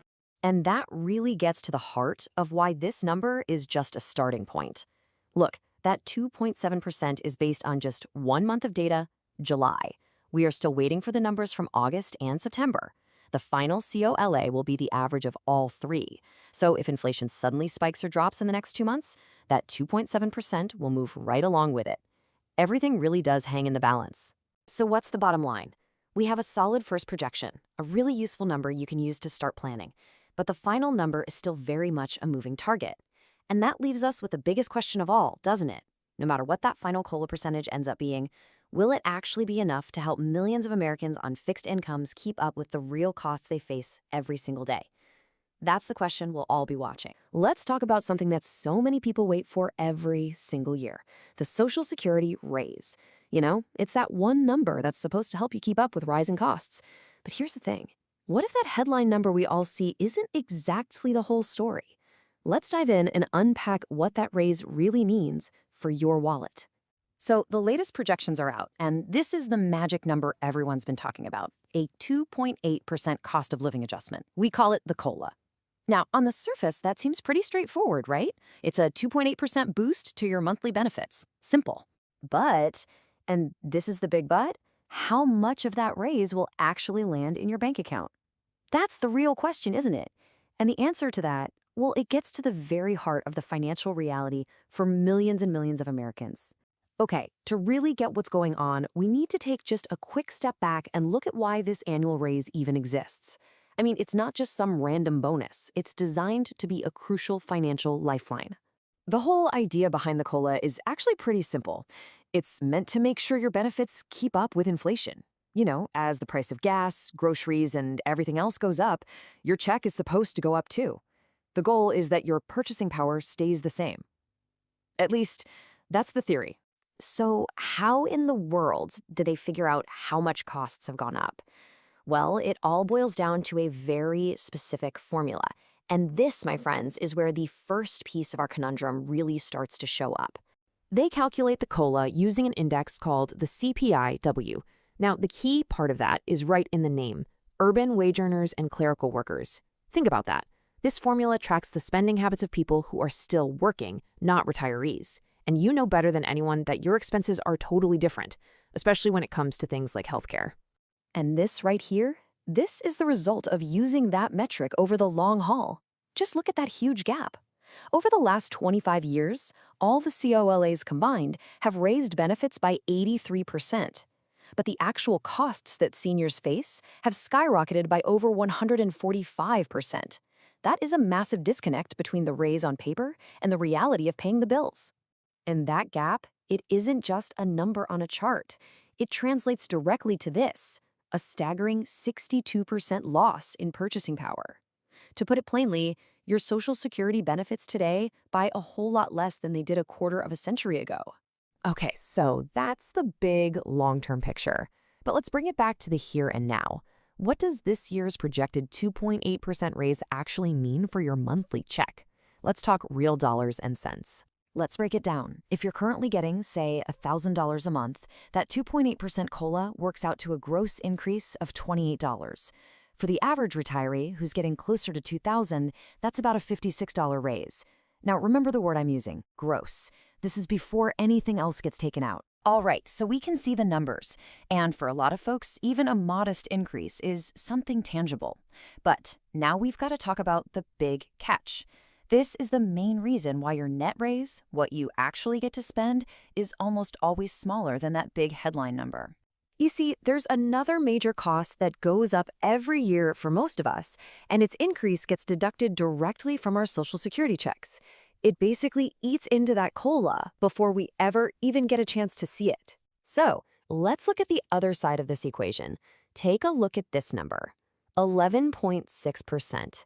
This single number represents the biggest headwind your COLA raises up against. It can pretty much wipe it out. So what is that 11.6%? That's the projected hike for next year's Medicare Part B premium. That's the premium that covers your doctor visits, outpatient care, and for most people, it's automatically deducted right out of their Social Security payment every single month.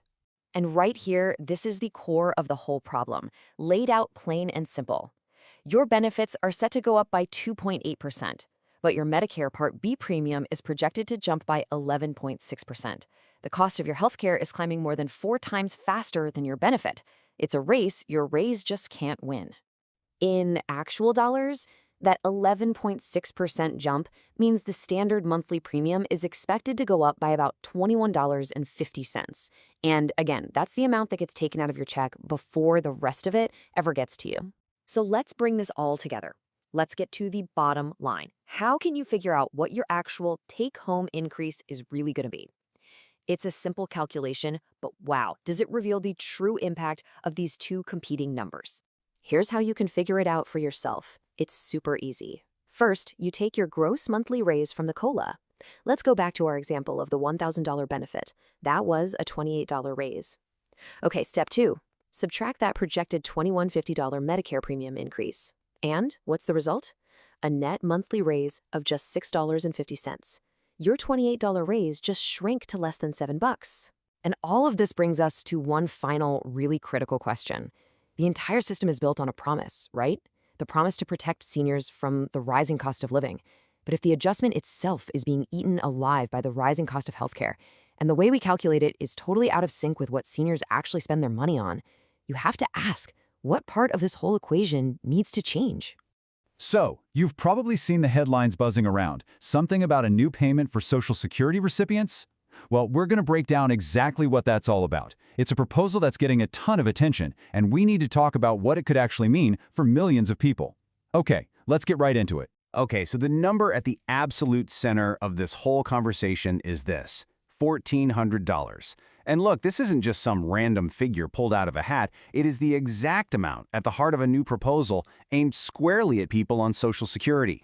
So what is this really? Well, there's a pretty influential advocacy group called the Senior Citizens League, and they're the ones pushing for what they call a one-time catch-up payment. Now, the key thing to understand right away is that this is not a permanent monthly increase. Nope. It's designed as a special, one-shot payment to give folks some immediate relief. But that leads to the big question, right? Why now? I mean, a proposal for a payment this big, it doesn't just pop up out of nowhere. It's pointing to a much, much deeper problem that advocates say has been brewing for years. So let's dig into the why behind this whole thing. And really, the entire argument. It all comes down to one thing: the cost of living gap.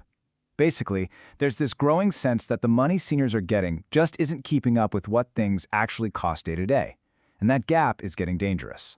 So to really get a handle on this gap, we've got to talk about COLA, the cost of living adjustment.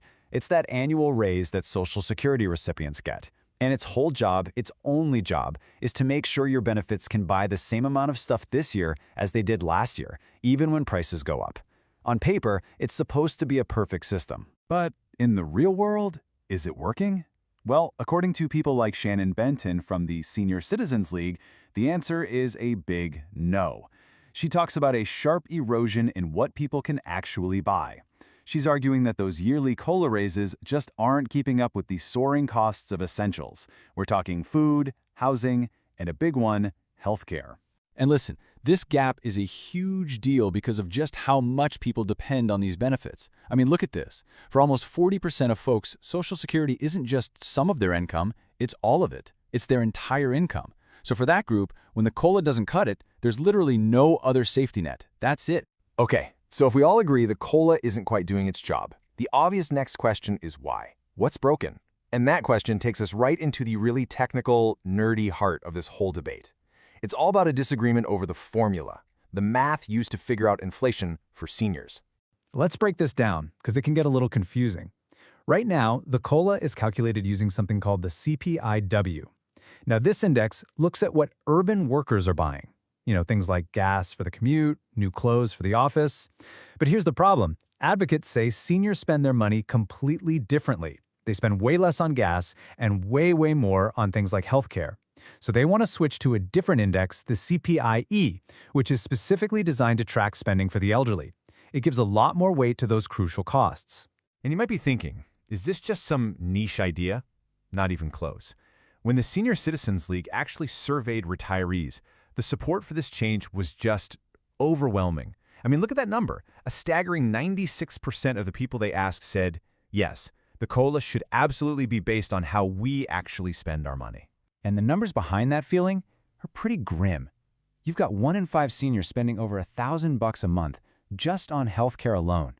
4 out of 5 feel like the official inflation numbers are a joke and don't match what they see at the grocery store. And then there's this. 13% of seniors are trying to get by on less than $1,000 a month. That's often below the poverty line. It's a tough reality. So this idea of a one-time payment, it might sound kind of radical, right? But if you look back at our history, it's actually not a completely new concept. This whole conversation is really just the latest chapter in a long story of adjusting benefits when times get tough economically. Yeah, I mean, this idea definitely builds on stuff we've seen before. Remember the Great Recession back in 2009? Social Security recipients got $250 checks then. And just a few years ago, there was a big push for a $200 a month increase. And of course, we all remember the stimulus checks, the economic impact payments during the pandemic. So you see, the idea of sending targeted direct cash, it's been done. So history shows us it's possible, right? The government can step in and send direct help when things get bad. But, and this is a big but, it's really important to remember that just because it happened before doesn't mean it'll happen again. Every single proposal, including this one, has to fight its own battle through the current political and economic climate. Okay, so we've covered the what, the $1,400 payment, we've covered the why, the COLA gap, and we've looked at the history. Now let's pull it all together. Where does this proposal actually stand today? And, let's be honest, what are its chances of happening? You really have to understand how something like this becomes a reality. It's a journey. Right now, we are at the very beginning, steps 1 and 2. You have an advocacy group making a suggestion, and the media is talking about it. That's great.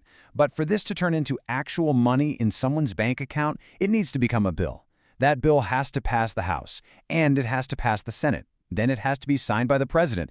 That is a very, very long and tricky road. All right, so let's boil this whole thing down. What are the most important things to remember? Number 1, and this is the big one, this is just a proposal. It is not a law. Number 2, it's designed for all Social Security recipients. That means retirement, SSI, and SSDI. 3, the whole argument is that the current COLA formula is broken because it doesn't reflect what seniors actually spend money on. And finally, number 4, the fix they're suggesting has 2 parts. Change the formula for the future and give everyone a one-time payment to make up for the past. That's the whole shebang. And all of this really leaves us with a much bigger, more fundamental question to think about. I mean, this whole $1,400 idea, it's just one possible answer to a huge challenge. As our economy keeps changing and the cost of everything keeps changing, how do we make sure our most important safety nets, things like Social Security, are changing right along with it?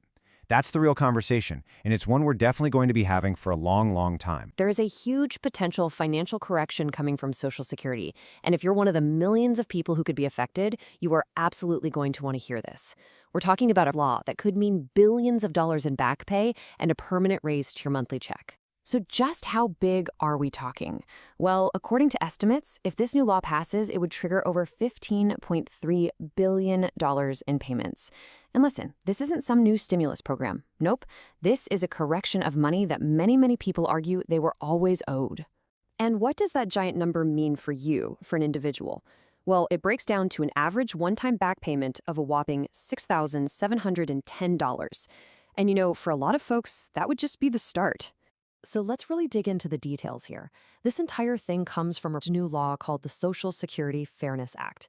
And its whole purpose, its only purpose, is to fix a problem that's been unfairly cutting benefits for millions of people for decades now.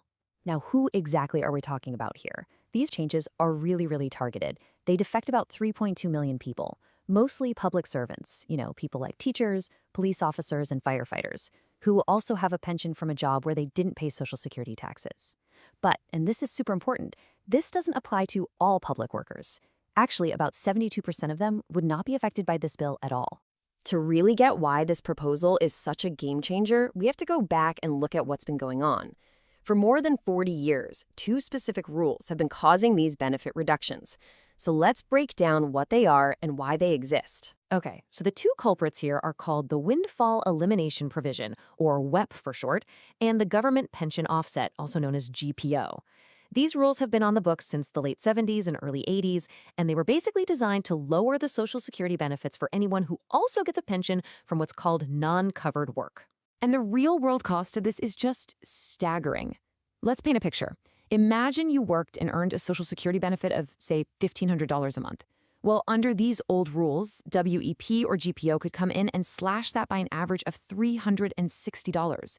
Just like that, you're only getting $1,140. Month after month, year after year, you can see how that adds up to a huge loss of income. But now we have a proposed solution on the table. The Social Security Fairness Act would go right to the heart of the problem and completely get rid of those old rules. It would repeal them.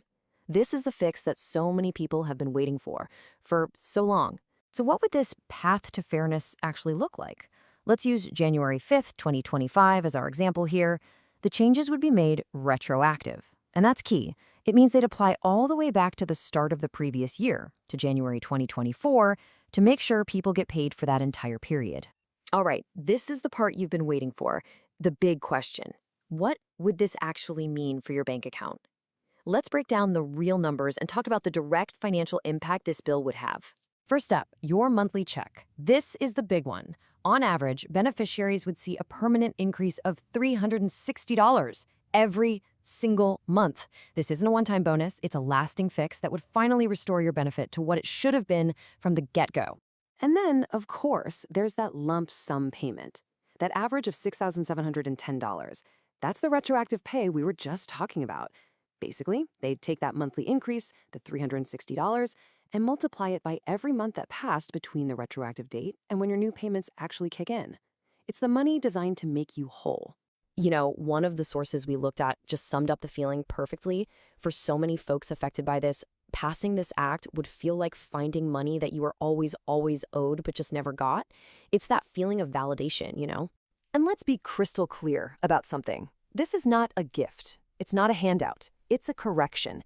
It would be the government restoring benefits that people rightfully earned through their hard work and contributions. It's all about fairness. It's about dignity. Okay, let's get practical. How and when would you actually get the money? Here's what a possible timeline might look like, based on how the Social Security Administration usually rolls out these big system-wide changes. So based on how these things usually go, the SSA would probably start processing everything within a month or so of the law passing. Following the timeline on your screen, that means you could start seeing that new higher monthly payment as early as April 2025. Now, because some of these cases are pretty complex and need a real person to look them over, the SSA projects it would probably take until about November 2025 to get everyone's payments completed. And that leads us to probably the most common question we get. Okay, it would actually be pretty simple. Path number one, if you are already getting Social Security benefits, but they're being cut by WEP or GPO, you wouldn't have to lift a finger. Seriously, the whole process would be automatic.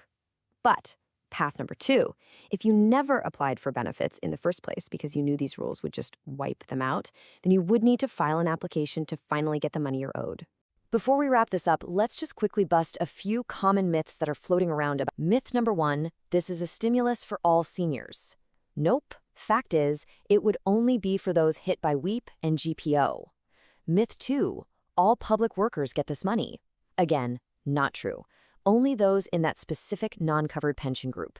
And you don't get paid on day one, don't panic. The SSA would still be working through all the complex cases for several months. And that really brings us to the bottom line. For the 3.2 million people who could be impacted, this is about so much more than just back pay. It's a permanent increase, a restoration of what was rightfully earned. So the real question to leave you with is this. How would that change your financial plans for the future? We have some huge news today, a really major update that's going to affect your Social Security benefits. If you're one of the more than 70 million people who get these checks, you're definitely going to want to hear this. Yep, that's right. This is a big deal. We're talking about a financial update that could change the amount you see in your monthly check. And this isn't just for Social Security retirement. It's for folks receiving SSDI, SSI, and even VA benefits. So let's jump in and see what's going on. Okay, so here's the headline. There is a raise on the horizon. We're talking about the 2025 COLA projection. So what exactly is this big update? Well, it's all about a raise that could be coming your way next year. We just got the very first piece of the puzzle, and it's giving us our first real look at what that 2025 benefit increase might be. And here it is, the number we've all been waiting for. The current projection for next year's cost of living adjustment, that's the COLA, is sitting at 2.7%. This is our first solid estimate for the raise you could see in your benefits. So, what does 2.7% actually mean? Well, it's pretty simple. It means your monthly benefit is projected to go up. But, a percentage is just a percentage. What really matters is what it looks like in actual dollars and cents in your check every month. So, let's break that down. All right, let's get into the good stuff. Your new monthly benefit, breaking down the numbers. We're going to look at some specific examples right now so you can get a real feel for how this 2.7% raise could affect your wallet. Okay, take a look at this. We've laid it all out. If your current monthly benefit is around, say, $800, you'd be looking at an extra $22 each month. If you're getting closer to $1,100, that's a $30 bump. For the average SSDI benefit, which is about $1,600, that's an extra $43 a month. And for the average retirement benefit of $2,000, you're looking at a potential increase of $54 every single month. That's real money. And that's just the monthly picture. When you zoom out and look at what this means for the whole year, those numbers really start to add up. That extra $54 a month for the average retiree, well, that turns into almost $650 in extra support over the entire year. That can make a real difference for groceries, bills, you name it. So how is this raise calculated? Let's take a quick look behind the scenes. You're probably wondering, right? Where does this 2.7% number even come from? It's not just a random number they pick. There's a very specific formula for it. It all comes down to something called COLA, which stands for Cost of Living Adjustment. And really, its whole job is to give your benefits a boost each year to help you keep up with inflation. When prices for things like gas and food go up, the COLA is supposed to make sure your benefit check doesn't lose its buying power. And how do they figure out that number? Well, the COLA is tied to a very specific way the government measures inflation. It's called the CPIW. Now that's a mouthful. It stands for the Consumer Price Index for urban wage earners and clerical workers. But all you really need to know is that it tracks the prices of everyday items. Now here's how it works. They don't look at the whole year. They only look at a specific 3-month window, July, August, and September. They take the inflation data from those 3 months, average it out, and bam, that's your COLA for the next year. And the big news right now is that we just got the numbers for July. That's the first of the 3 pieces we need, and it's what's pointing to this 2.7% projection. Okay, so what can we expect next? Let's talk about the road to the official announcement. We've got that first piece of the puzzle, so let's walk through what happens now. And the big one, when we'll know the final official number for your raise next year. This is the question I'm sure is on everybody's mind. Is this 2.7% number final? Is it a sure thing? Can you start budgeting for it right now? And the honest answer is no, not quite yet. It's really important to remember that this is a projection. Think of it as our best guess right now, based on the 1 month of data we have. The final number can still change a little bit, either up or down, depending on what happens with inflation in August and September. So here's the timeline you'll want to keep an eye on. We already have the July numbers. Next up, we'll get the data for August. Then after that, September's data will come in. Once we have all 3, the Social Security Administration puts it all together, does the official calculation, and then they make the big announcement. And that usually happens sometime in October. All right, let's wrap this up with your key takeaways. I know that was a lot of numbers and dates, so let's just boil it down to the most important things you need to remember from this explainer. So here's the bottom line. First, the projection. Right now, we're looking at a 2.7% COLA increase for next year. Second, the impact. That means more money in your monthly check. Third, the reason. This is all based on that first inflation report from July. And finally, what's next? Keep your eyes peeled for the official announcement, which should come sometime in October. At the end of the day, This update is really the first big step toward a potential financial boost for millions of us next year. Even though it's not the final number just yet, it's definitely a positive sign, and that extra money could provide some much-needed breathing room in a lot of household budgets. So that leaves us with a question for you to think about. How will you use this potential extra support in your monthly budget? It's never too early to start thinking about how a little extra could help out. Thanks so much for joining us for this explainer. Make sure you're subscribed with notifications turned on because we'll be right here to give you the official numbers the second they're announced. There is so much happening with Social Security right now. We're talking huge back payments, potential raises, the works. We're going to cut through all the noise and give you these straight facts, starting with some absolutely massive numbers that are hitting bank accounts right now. Check this out, $15.3 billion. That's how much Social Security has already sent out in back payments. This isn't a proposal, it's not a maybe. This is money that is already out the door and in the hands of millions of people. So what does that $15 billion figure actually look like for the average person getting it? Well, Social Security says the average retroactive payment is $6,710. I mean, think about that. That's a huge, life-changing lump sum payment for a lot of folks. So what is this payment exactly? Is Social Security just picking names out of a hat? Not quite. This is a very specific, recently confirmed distribution. Let's break down exactly who is getting this money and, more importantly, why. And we have confirmation straight from the top. Social Security's acting commissioner has confirmed that these payments are being fast-tracked. They are literally pulling staff from other departments to manually process the last of these payments for about 900,000 people. The goal? Get every single one sent out by the end of this month. Now, to be really clear, this isn't some new bonus money. This is catch-up money. These retroactive payments are for benefits that were calculated too low.